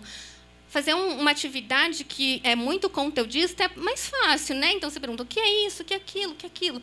Quando você envolve uma situação real, ou um case, ou alguma coisa com o que ele está aprendendo na teoria, tudo fica mais óbvio. Para a gente também é assim, né? Uma questão do envolvimento da equipe, e é isso que a Nívia falou, os alunos querem trabalhar em conjunto, eles querem participar de redes, a gente faz isso o tempo todo. E a questão da organização, então, é preciso ter disciplina, então, é preciso, de fato, manter os prazos. Então, a gente tem os alunos que ficam choramingando, perdi o prazo de entrega, perdi o prazo de agendamento de prova, perdi o prazo da prova em si, esqueci. E se a gente começa a flexibilizar, toda exceção vira regra e a gente não consegue. A gente sobrevive com 40 alunos, mas não sobrevive com 5.000, 6.000, 10.000, e seja lá quantos milhares de alunos que a gente queira atender. Então, a gente pode ser chato, mas, de fato, a gente vai fazer uma coisa correta. Então, todas as instituições que têm tanto as regras no presencial, porque a gente tem que flexibilizar tanto no EAD, né? Então, eu acho que isso sempre foi, para mim, um grande desafio. Inverso até, porque no presencial muitos professores flexibilizam isso, né? Aí aceita o aluno, ele falou que esqueci o trabalho, posso te entregar na hora do almoço, eu levo na sua casa, tal. E às vezes o professor fala, tudo bem, pode, vai, não sei o quê. Quando eles chegam no EAD, a gente fala, olha, 12:01, acabou, o link sumiu, não tem como entregar. Eles ficavam revoltados. E ficam mesmo. Então, há uma revolução natural. Mas, se você flexibiliza da primeira vez, você vai ter que flexibilizar sempre. Então, esse é um processo que a gente acaba, né, tendo que cobrar uma organização deles, assim como a gente tem a nossa própria organização. E o mais engraçado é que a gente fala assim, a gente dá os prazos para os alunos, mas a gente também tem que respeitar os prazos que a gente se dá. Então, também não adianta você falar, olha, a partir de quinta-feira as notas estarão publicadas, e não estão. Então, a gente precisa ensinar a organização deles e a gente precisa manter uma organização nossa. Isso eu já estou falando no contexto inteiro, mas porque, em relação às atividades, isso é um grande problema, né? Porque a gente tem os dois pontos. A gente tem o ponto do aluno, que é a questão da organização dele, a gente tem o ponto do professor, que está do outro lado. Então, às vezes, o professor fala, não consegui corrigir todas as atividades. Ele tem que se planejar para corrigir. Então, esse processo, esse link é muito importante. E a questão da gestão. E eu falo de gestão porque é a organização de todos os sentidos. Para qualquer tipo de atividade, qualquer tipo de proposta, a gente precisa ter essa dimensão. E quando eu falo jogos de empresas, games contextualizados, estudo de caso, projetos, problemas, tudo isso vocês já fazem em sala de aula presencial, vocês já propõem certas atividades. Aí eu fico impressionada como os professores vêm para o EAD e, de repente, eles só sabem fazer um tipo de atividade. Então, a grande motivação que a gente passa para os professores é pensar diferente, como aquela atividade que ele está propondo no presencial e que dá super certo, pode ter um bom resultado também no EAD. Algumas coisas podem até ser potencializadas, alguns recursos podem até ajudar no presencial, e muitas vezes isso acontece, que eles gostam tanto da organização que a gente tem, que eles acabam migrando para o presencial algum tipo de metodologia. E aí cabe, eu acho que a cada professor, cada instituição, repensar e pensar em quais são os recursos e quais os conteúdos e como que a gente vai fazer para, de fato, entregar um conteúdo de qualidade para esse aluno. Então, eu sempre incentivo que tenham vídeos, tenham processos de interação, que tenham conteúdos bem elaborados, que tenham podcasts. A gente tem um leque de oportunidades, mas a gente também identifica que cada um deles é adequado para um tipo de situação, né? Então, cada coisa demanda um tipo de recurso.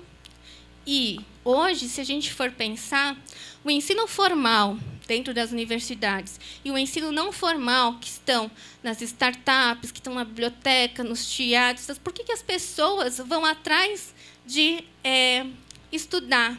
Então, se você passear numa livraria Cultura, por exemplo, num sábado à tarde, a gente vê a quantidade de gente sentada, lendo, discutindo, rodinhas de pessoas conversando, e muitas vezes por temas profundos mesmo, né? Que a gente, às vezes, fala, nossa, mas isso acontece, e acontece. E tudo isso gira em torno de conteúdos, né? Sejam eles feitos exclusivamente para o meio acadêmico, ou seja disponível na internet, nas redes, nos diversos espaços que a gente tem. E o que é importante? A gente ouvir.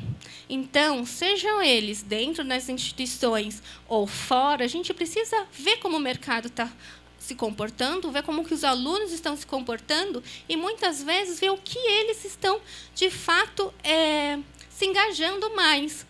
Porque a gente consegue ter ideias muito interessantes vislumbrando como funciona isso nos outros mercados, né? Por que as pessoas, de fato, gravam... Eu brinco, porque eu sou da área de comunicação, então sempre puxo a sardinha perto da comunicação, que eu falo assim, por que as pessoas gravam os comerciais de TV? Né? Porque é uma mensagem rápida, vai lá, papum, e a gente não consegue que ele grave, sei lá, uma teoria, né? Às vezes porque a gente não fala do jeito que ele, de fato, consegue assimilar. E a gente precisa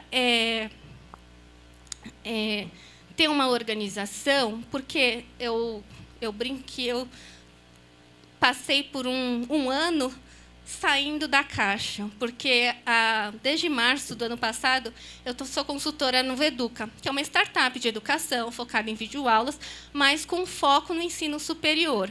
E, quando eu entrei lá, eu falei, gente, eu sou muito quadradinha, porque eu passei 20 anos na universidade, que tem 15 mil recursos para seguir, legislação para seguir, e é tudo ali. Então, pode, não pode, assim não pode. E, numa startup, quando se trabalha com ensino não formal, que a gente tem cursos de extensão, livres, MOOCs, a gente pode ousar metodologicamente, né? A gente não precisa se restringir a um tipo de metodologia muito amarrada ou não. E a gente pode ousar conteúdos, formatos, sem se preocupar muito com a questão do que o MEC deixa e o MEC não deixa. E aí foi uma experiência muito bacana, porque como a gente disponibiliza uma série de videoaulas produzidas por diversas instituições, de diversos formatos, a gente conseguia medir quais eram os mais interessantes e quais não, quais os alunos acessavam mais, quais não. E, a partir do momento que a gente começou a desenvolver os conteúdos próprios lá do Veduca com os parceiros, a gente começou a explorar, de fato, essas linguagens.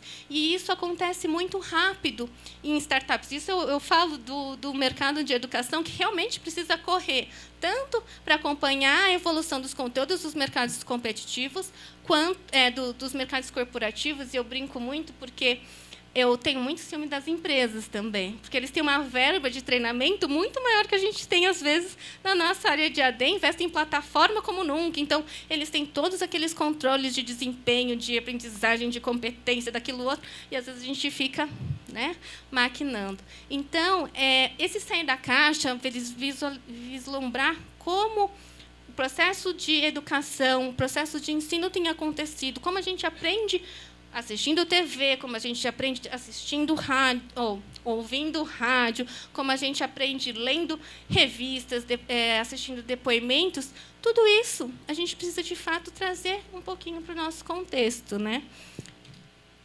E a preocupação que hoje a sala de aula não está só dentro desta sala, ou naquele momento que você está com o aluno. Ele está acessando o seu conteúdo de onde ele tiver.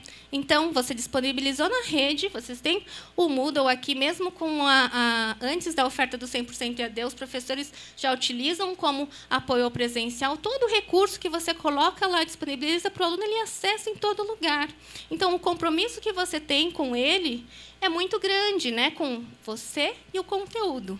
Porque aquele conteúdo, ele pode ver com os alunos da classe dele, mas ele pode mostrar para 500 mil pessoas. Então, isso eu acho, por isso que eu não restringo a produção de conteúdos e o cuidado que a gente tem apenas para o EAD, mas também para todo o conteúdo que a gente disponibiliza e que a gente trabalha. Porque hoje, que eu falo que não hoje, né, mas o foco é nesse on-demand. Então, você quer, você vai lá, acessa na hora que você tiver, como você quiser. Também você para, não quer, substitui, porque eu brinco que, às vezes, o aluno fala assim, olha, eu não entendi nada que o professor falou em sala de aula. E a gente recebia uns e-mails, e a gente recebe ainda uns e-mails lá no Veduca, que o aluno elogia uma videoaula que está lá, porque ele fala, nossa, eu tive essa aula no presencial, não entendi nada, mas me ajudou muito assistindo a videoaula do professor X. E isso é importante, né? Porque, de fato, se você não dá uma boa aula, ou se você não explora tantos recursos em sala de aula, ele vai achar em outros lugares também, né? Então, eu acho que você tem que imprimir, você tem os professores têm a oportunidade, de fato, de ser esse professor do mundo, né? Esse professor que está nas nuvens também. Aí, aqui eu vou dar um peixinho, eu vou deixar 2 links que eu acho que seriam interessantes para vocês, que é o link do Horizon Report, com foco na educação superior, e um outro que é da Unesco, que fala sobre o ensino via mobile. Então, hoje, a gente também tem todos os dispositivos móveis e um desafio grande pela frente. E aí eu entrego a varinha para vocês saírem pescando, né? Porque você tem que ser curioso. E hoje, quanto mais curiosidade você tem, mais você aprende. Então, se você digitar qualquer coisa no Google, como fazer isso? Não, como fazer videoaulas interessantes? Como fazer podcasts? Como eu organizo a minha aula? Como fazer isso? Você acha? É lógico, você tem que ter um filtro. E nós, como profissionais, professores, a gente tem um filtro muito mais acelerado que, né, às vezes, os nossos alunos que pegam o primeiro link lá do Google, copiam e colam e entregam no trabalho. A gente tem um senso apurado que a gente consegue discernir o que, de fato, é aproveitado para a gente. Então, tudo o que vocês tiverem de dúvida, vocês vão lá, consultam os sites de busca, tem um mundo de coisas interessantes.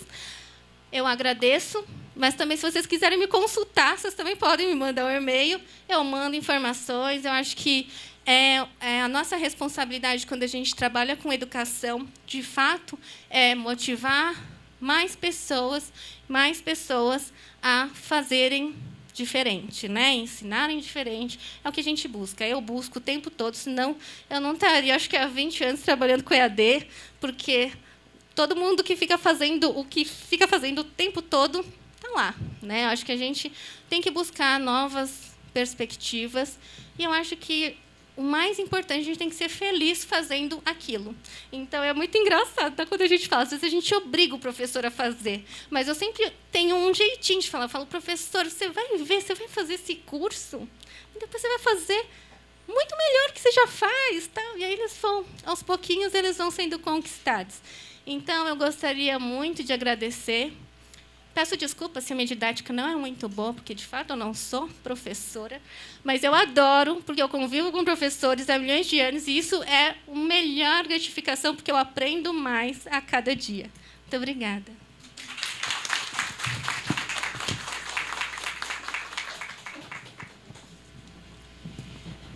Obrigada, Fernanda. Obrigada, Nívia. Acho que foi bastante enriquecedor. Para mim, especialmente, porque eu consegui aprender conhecendo os processos que vocês seguem, né? Eu gostaria de iniciar esse momento aqui de reflexão, né, para a gente finalizar nossa mesa, contando um breve caso que aconteceu comigo, que me fez repensar o meu papel de professora. Eu estava dando aula no presencial, explicando lá meu conteúdo. Então, de repente, uma aluna levanta a mão, eu estou pensando que ela vai perguntar alguma coisa referente à matéria. Ela vira para mim e pergunta: professora, por que eu tenho que ficar aqui assistindo a sua aula se tudo isso que você está falando tem na internet?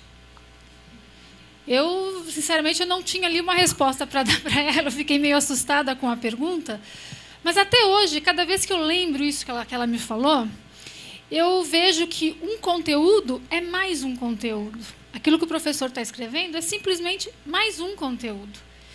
E isso me leva a crer que a forma de distribuição desse conteúdo, a forma como ele vai ser utilizado, é que é o importante. Então, eu gostaria de saber de vocês, em relação a isso, como que vocês pensam a respeito de conteúdo e a forma de distribuição. Acho que está usando esse microfone.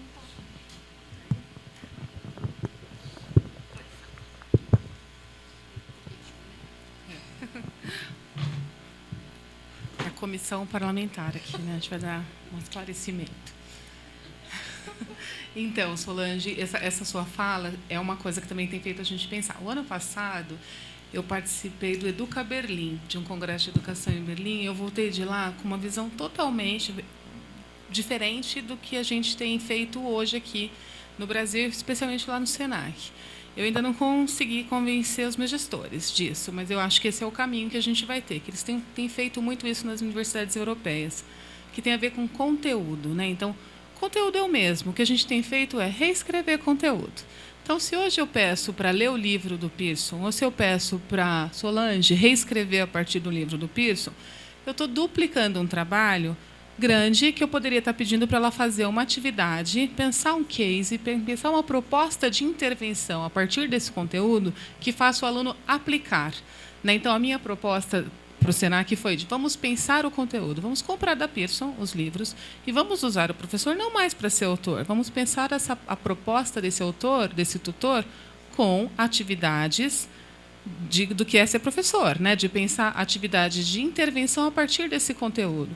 Eu tenho um conteúdo que está posto, que está na internet, que está nos livros, que está em qualquer meio, que a gente acessa facilmente, mas o que eu faço com ele? Como é que esse conteúdo pode ser aplicado na minha vida em N situações? Eu acho que o nosso pulo do gato, para dar essa modificação na educação, e na educação à distância, na educação presencial, é fazer o aluno perceber que o conteúdo muda a vida da gente quando a gente consegue mobilizar para uma ação, né? Para que eu aprendo matemática financeira? Para fazer a prova. Mas e onde que eu vou usar, né? Se eu virar um administrador, eu vou usar. Mas em que situação? Ninguém pensa que se for comprar um carro, uma casa, um futuro, vai precisar dessa informação. Então, é pensar onde é que esses conceitos podem ser aplicados. Ali, imediatamente, naquela situação do aluno enquanto estudante.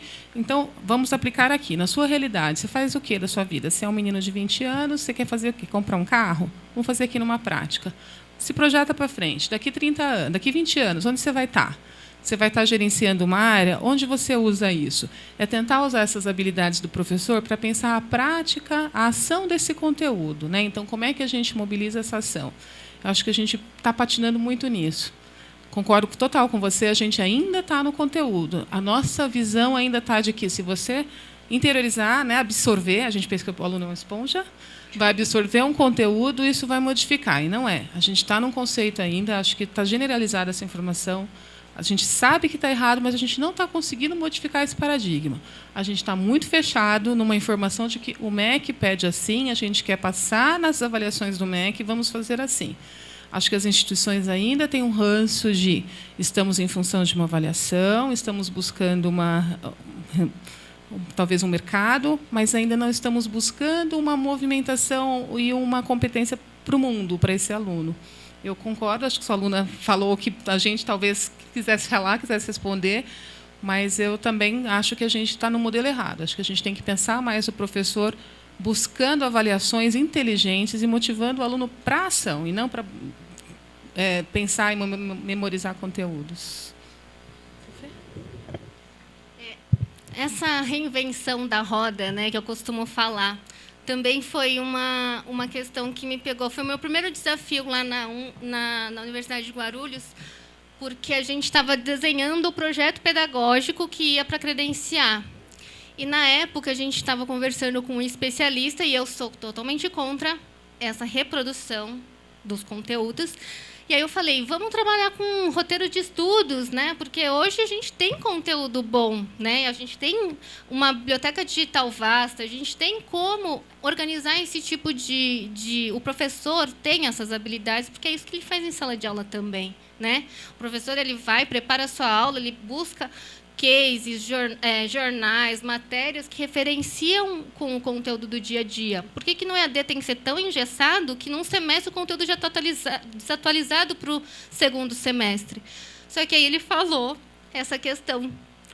Porque assim fica mais fácil para o MEC entender qual que é o seu conteúdo didático, porque tem um requisito que fala se o conteúdo didático é assim, assim, assado. E a gente tinha que fazer. Uma outra questão, material impresso. Aí eu falei, gente, isso não existe, eu vou entregar uma apostila para o aluno. Não, mas é porque assim é mais fácil a gente cumprir certas legislações. Então, muitas vezes, a gente acaba refazendo e muitas vezes, o que, de fato, a gente... Não que a gente desacredite, porque eu acho que o aluno, às vezes, quando você dá alguma coisa não tangível, às vezes ele fala, falta conteúdo, né? É muito engraçado, porque da mesma forma que a gente fala, ele fala, não quero ler a apostila de 100 páginas, se a gente der 5, ele vai falar que não tem conteúdo para estudar para a prova, né? Então, eu acho que a gente está... E eu brinco muito que há alguns anos...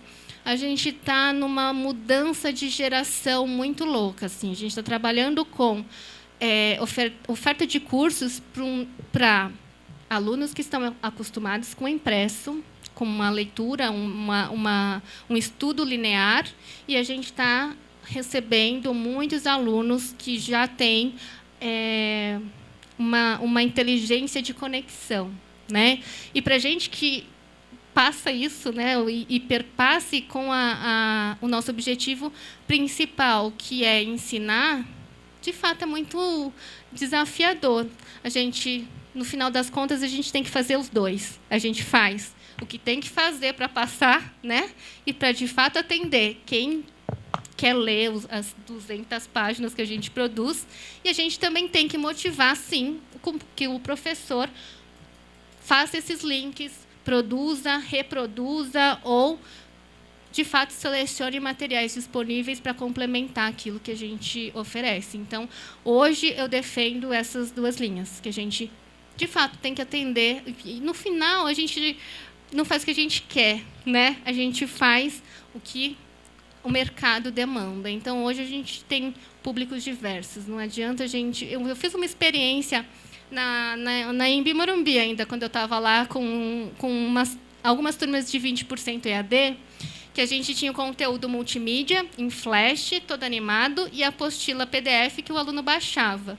Então, numa turma, eu coloquei só o flash, lá animado, que era o conteúdo integral. E, na outra, eu só coloquei a apostila. Na da apostila, nenhuma reclamação.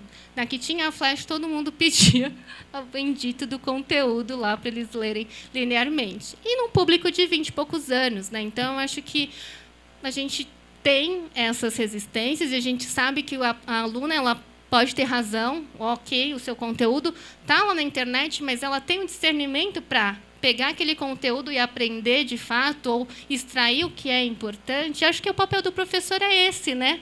Não é, de fato, inventar, chegar na frente e inventar uma teoria, mas sim fazer esse link com o dia a dia. Deixa eu só complementar uma coisa. Acho que a gente modelo que a gente fez também lá no Senac, para pós-graduação, né? Porque na graduação a gente fez o texto integral. Então, pensando que o aluno vem mais cru, né? Então ele precisa de um texto mais mastigado um pouquinho, vamos dizer assim, com mais explicações, que o professor reescreva com mais facilitação para ele. Então, a gente faz a apostila integralmente, o professor escreve as 180 páginas sozinhos. Na pós-graduação, a gente falou, não, é uma pessoa de mercado, é importante que ele leia também os clássicos. Então, vamos fazer uma proposta diferente. A gente faz, o aluno lê os livros, a gente tem umas assinaturas de biblioteca digital, então a gente coloca assim, na aula ele lê 6 páginas de uma obra da biblioteca digital, ou um livro, ou um artigo científico, um trabalho de mestrado, de doutorado, e o professor faz o que a gente chama de texto contextualizador. Ele dá contexto para aquela leitura do aluno, entendendo que ele lê o clássico, que ele lê a obra original, que o professor só faz um fechamento, uma aplicação de prática ali. Mesmo aluno de pós-graduação tem muita reclamação. Assim, o livro é muito difícil, não dá para entender. Se não fosse texto contextualizador, nossa, eu sairia dessa disciplina sem entender nada. Aluno de pós-graduação, gente. Então, assim, passou por uma graduação. Então, quando eu vim com essa ideia, meu gestor falou assim, que lindo, na Europa vai funcionar. Ainda no Brasil, a gente tem uma educação de base muito deficitária, né? Então, se a gente espera essa escrita do professor, ainda é preciso, né? Então, quando a gente fala, eu vejo a sua disciplina, eu vejo na internet, mas ele ainda precisa dessa escrita do professor mais direcionada, porque talvez os clássicos, a leitura no original, eles ainda não tenham condição por falta de uma educação básica que não deu conta das capacidades de interpretação de um texto formal. Então, nessa escrita que vocês vão fazendo enquanto autores, tem que dar conta de dizer e explicar, né? O conceito e a explicação. Isto significa que marketing é tal, tal, tal. Significa que, né? Porque às vezes a pessoa não consegue fazer a conexão. E a gente se espantou bastante quando a gente traçou esses paralelos e é uma outra estratégia que a gente tem que rever, porque a gente recebeu muitas reclamações porque o aluno não queria mais ler as obras, precisava que o professor ficasse explicando no detalhe para ele. Então, talvez a gente ainda não tenha dado esse passo. É isso aí. É a famosa frase que falam que nós estamos no mundo digital e a escola, o ensino analógico. Então, enquanto não mudar... Enfim, alguém gostaria de fazer uma pergunta? Quer falar?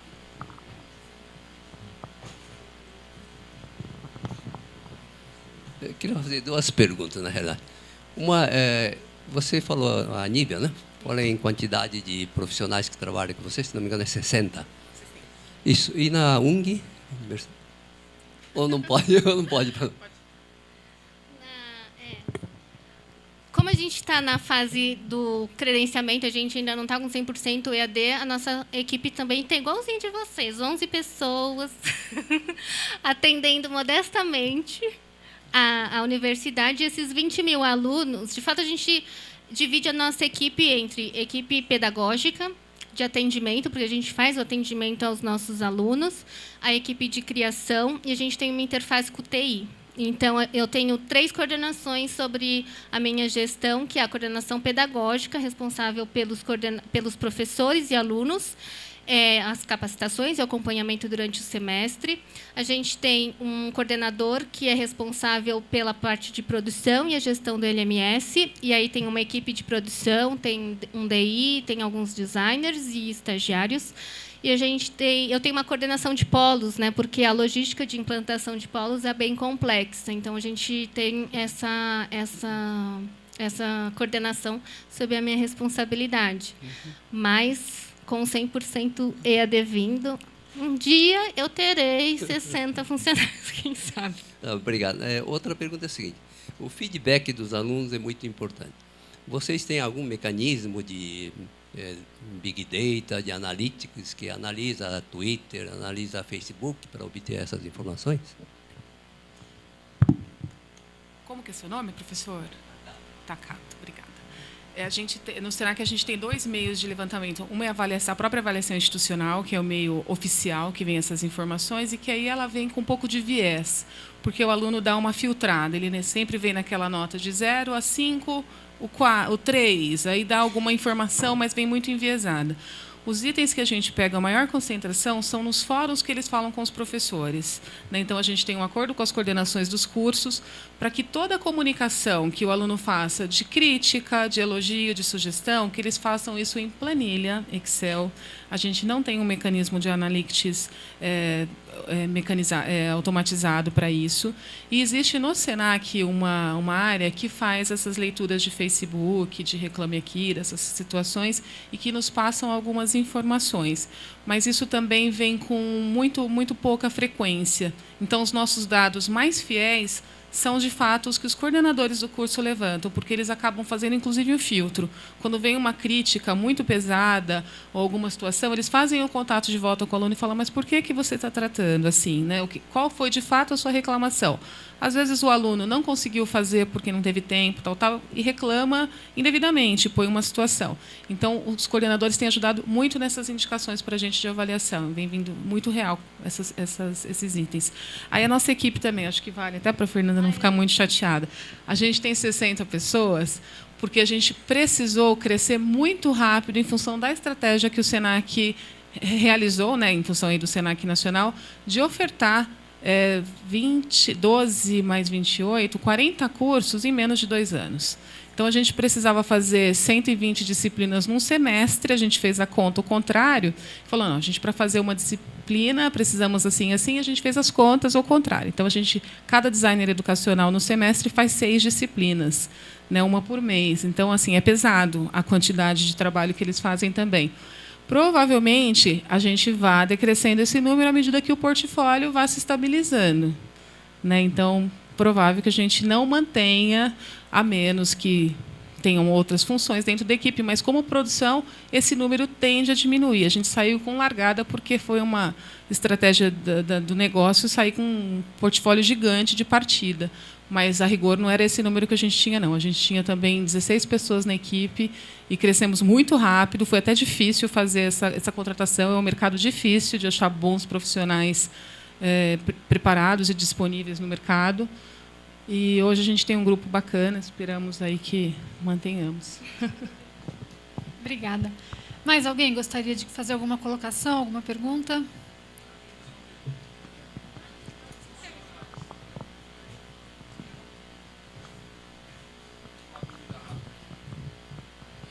Eu queria saber como é que funciona, no caso da EAD, o papel do professor tutor, a tutoria em EAD, como é que isso funciona?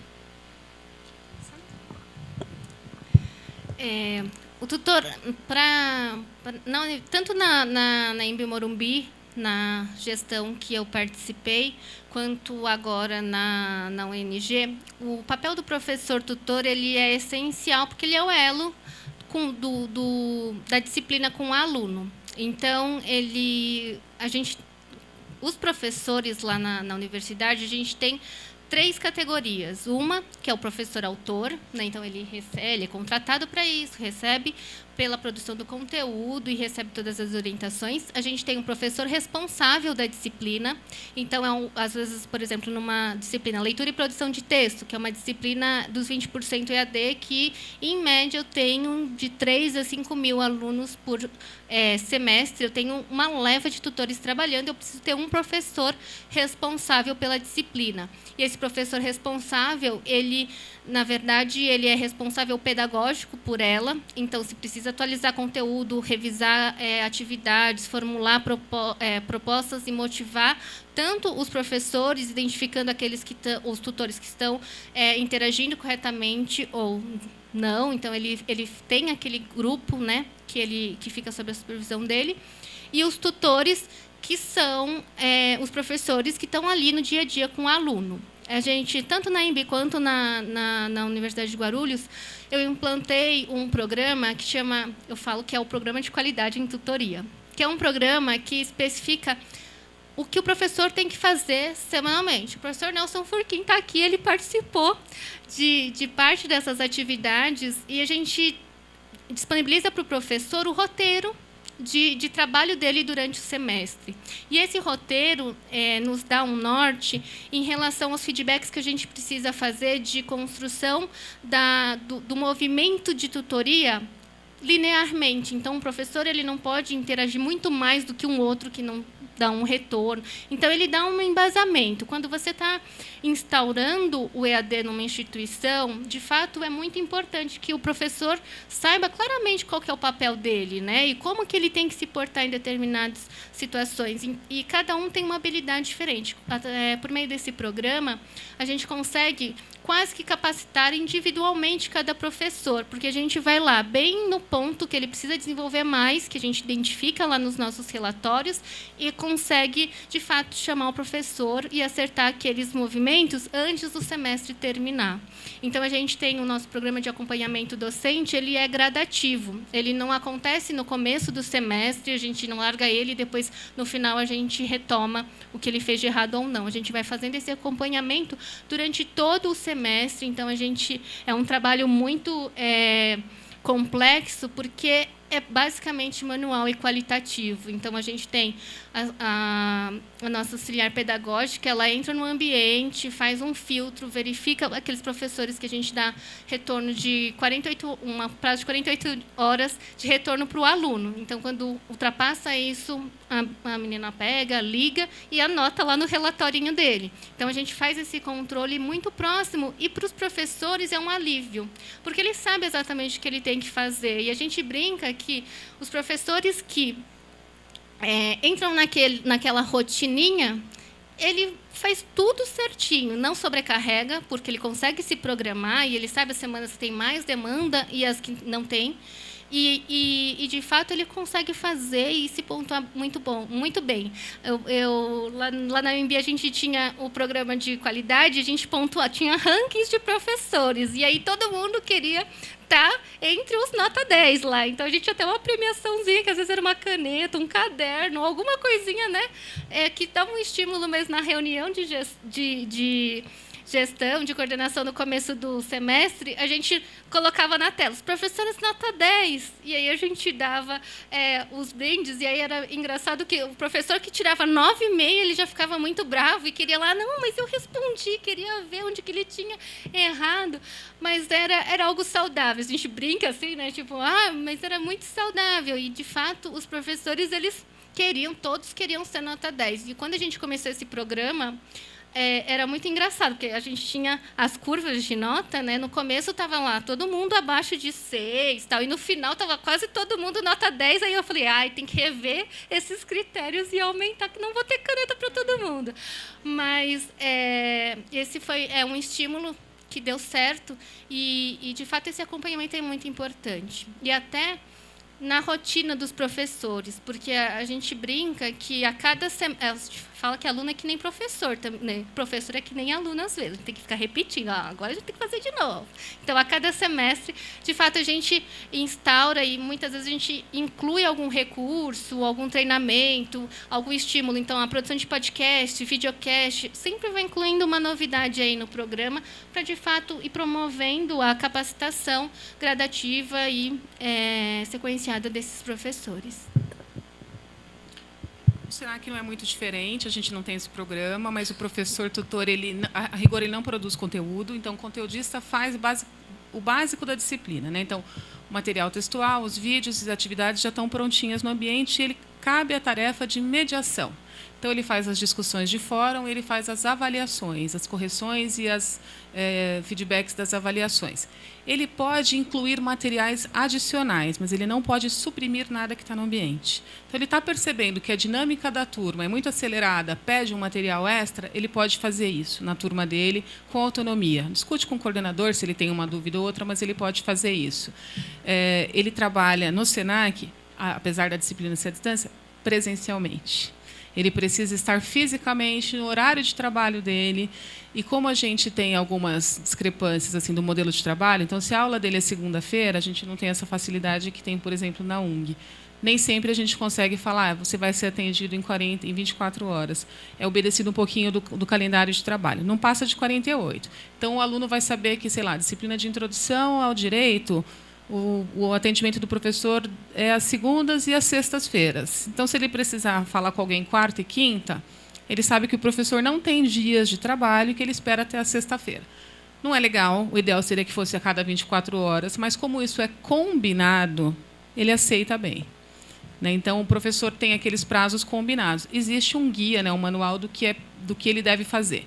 Entrar nos dias de trabalho dele, responder individualmente as perguntas dos alunos, responder as dúvidas de fórum, fazer as correções nos prazos certos e webconferências em tempo real, chat, por meio de áudio com os alunos. Então, essas são as principais aplicações do tutor. Obrigada. Mais uma? Vamos lá. Olá, boa tarde. Meu nome é Eliette. Eu participei de um projeto há 15 anos atrás, era da FEA com a Abril, era bastante inovador na área de e-learning. Naquela época, eles trouxeram uma pessoa da Open University para fazer a formação dos tutores, né? E eu participei dessa formação. E o número que eles tinham lá, com relação a número de alunos, que era importante para o tutor ter um bom domínio, era de 30 alunos por cada turma. Aí você me falou 100 alunos, você citou esse nome. E eu queria saber, assim, na ANB também é um número grande e vocês avaliam, mudou alguma coisa, porque são 15 anos, né? Mudou o perfil do tutor ou da própria educação à distância? Ou se vocês fizeram algum controle de qualidade que comprometa esse dinamismo que o tutor tem que ter para instigar as pessoas a procurarem? Eu queria que você me falasse um pouquinho dessa sua experiência com 100 alunos que está batendo. Essa também foi uma experiência, Eliette. Eu também sou tutora de alguns projetos à distância e sempre foi esse o número que a gente trabalhou, de 30 alunos, o que já não é pouco se você vai fazer esse atendimento, porque é quase um coach. Um aluno individualmente te entregando, um aluno individualmente. Os alunos falam demais com você quando está no movimento à distância, porque especialmente alguns ambientes, e o Moodle é um deles, né, que você pode chamar o professor numa caixinha no particular, e aí você faz perguntas diversas, você fala ou aberto no fórum, ou você chama o professor e fica debatendo horas com ele, coisas que na sala de aula nem sempre é possível acontecer. E esse é o modelo certo, mais adequado com 30 alunos, quando você tem esse modelo de atendimento mais personalizado, que a gente chama. E é um modelo de trabalho muito mais caro, porque eu tenho que cobrar uma mensalidade mais alta. Era um modelo que a gente tinha no Senac até 2012. Então, a mensalidade do presencial era R$ 700, do à distância era 680, vamos dizer assim. Era muito próximo. Só que a gente teve uma inversão, né, do modelo de negócios e a gente entrou para concorrer com a Unopar, Unitins, todas essas que vendem cursos de graduação, R$ 200, R$ 220, e não cabia essa conta, porque não fechava o modelo de negócio. A gente tem mensalidade de R$ 275. Na hora que fizemos as planilhas financeiras, não dava. Então, assim, para se equilibrar, a gente precisava de 80 alunos. E aí os gestores nos chamaram e falaram: você tem que pensar uma modelagem, né, pedagógica que dê conta de colocar 80 alunos, no mínimo, numa sala com um professor. Né, a gente chorou bastante, reclamou, vou rasgar o diploma, fizemos tentativas de greve, mas nada resolveu. E aí a gente falou: não, vamos pensar um modelo de buscar no grupo, de buscar as interações sociais e de otimizar a gestão disso. E aí a gente foi para os testes automáticos, que a gente usa isso do Blackboard, que a gente achou que não ia dar certo, mas os alunos gostam muito. A autoavaliação, que é pontuada, ele recebe uma nota por se autoavaliar e o coordenador do curso faz uma mediação com eles. E essa única avaliação, que essa é o que a gente dá mais tempo para o professor fazer os feedbacks e devolve para ele, e a prova que é presencial e é 60% da nota. Então, 40% da avaliação dele online é baseada em uma atividade única, 20% da nota dele, e 20% entre testes online e autoavaliação. Então, 40% do resto da nota dele ficou concentrado dessa forma. Os fóruns e os chats que ele faz e troca entre o grupo, a gente não avalia, coisa que fazíamos antigamente. E avaliar pressupunha muita participação, nem sempre muita qualidade, porque participava por ponto e, assim, se trazia alguma coisa, eu concordo com o fulano, inclusive, veja o link. Aí copiava um link cheio de informação, fazia o professor ler, às vezes, uma coisa que estava desconectado do assunto. Então, o professor tinha muito trabalho, mas nem sempre com uma qualidade tão bacana. No começo, muito legal, mas o curso de longa duração, de 2 anos, 2 anos e meio, 4 anos como a pedagogia, como a administração, a gente pensou que essas obrigatoriedades na discussão do fórum e do chat não seria legal atrelar a nota. Vai para o chat, vai para o fórum. Quem quer discutir, pelo potencial do conhecer. Quero discutir porque eu quero aprender com isso, vai me servir para o mercado, vai me servir para me preparar melhor para a prova, e não porque eu vou ganhar um pontinho, meio pontinho com isso. Os pontos estão em outra forma de trabalho.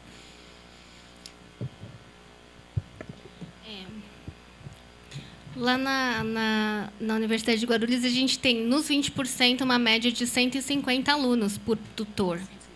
150. Mas é um desafio.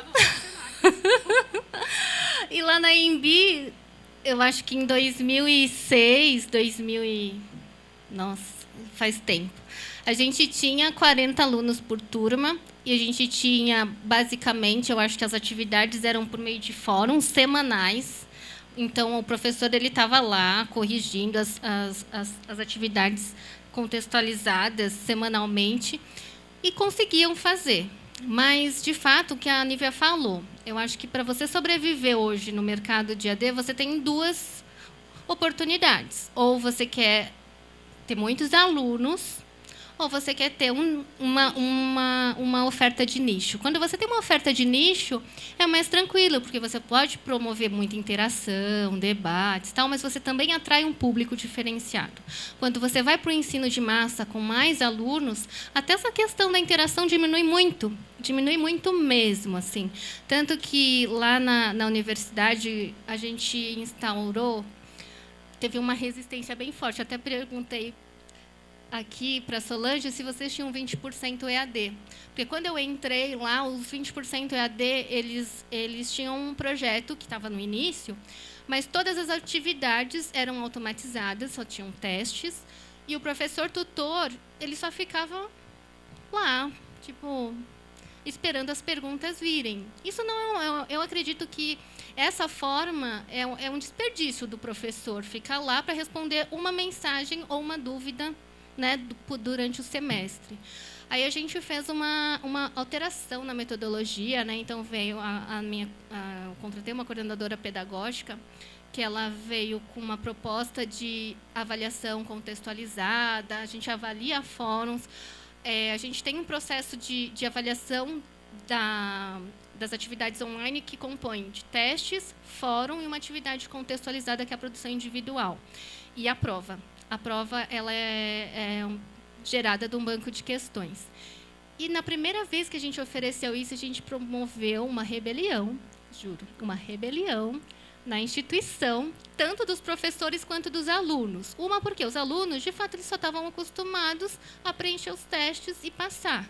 Os professores estavam habituados só a responder umas 2 ou 3 dúvidas durante o semestre. E a gente quis fazer o quê? Com que os professores tivessem trabalho e os alunos também tivessem trabalho.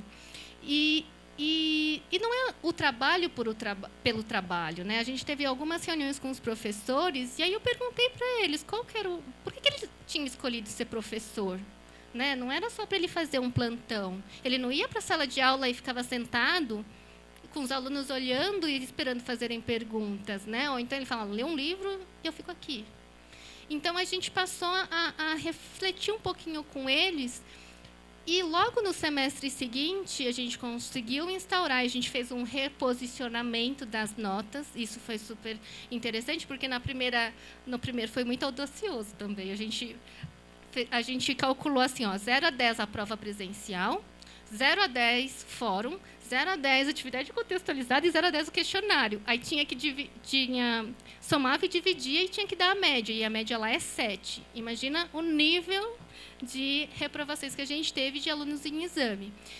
E aí a gente conversou com a reitoria e a gente decidiu balizar essas notas. Então, hoje a gente tem uma divisão que é composta por parte das notas de 8 pontos das atividades testes e 2 pontos das atividades mais contextualizadas. E, de fato, os professores eles observaram que melhorou o nível de participação dos alunos, eles passaram a não reclamarem. Aí a gente tem um comparativo da CPA, que avalia, né, o nível de satisfação naquele semestre foi drástico. A gente tem uma queda muito grande no nível de satisfação dos alunos, mas que agora já se equilibrou, então virou um processo realmente institucional.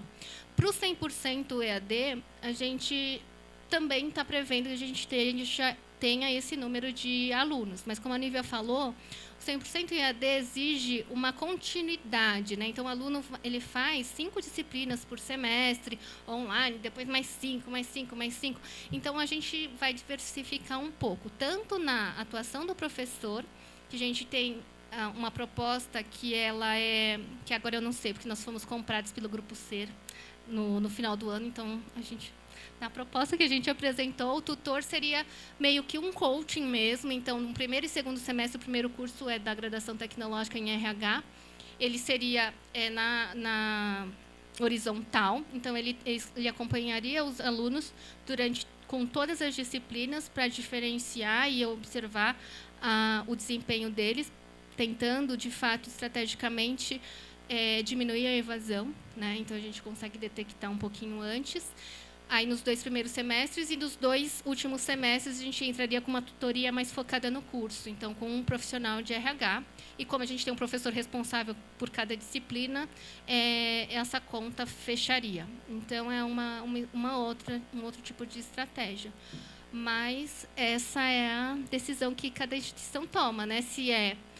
E tudo adequado à metodologia. Eu acho que o importante é você saber realmente e se colocar no lugar de quem vai corrigir, né? Do professor, do aluno que vai estar do outro lado, do público que você quer atender. Mas eu acredito que os alunos, é o que eu falo, quando você quer aprender, se aprende, né? Independente do que for.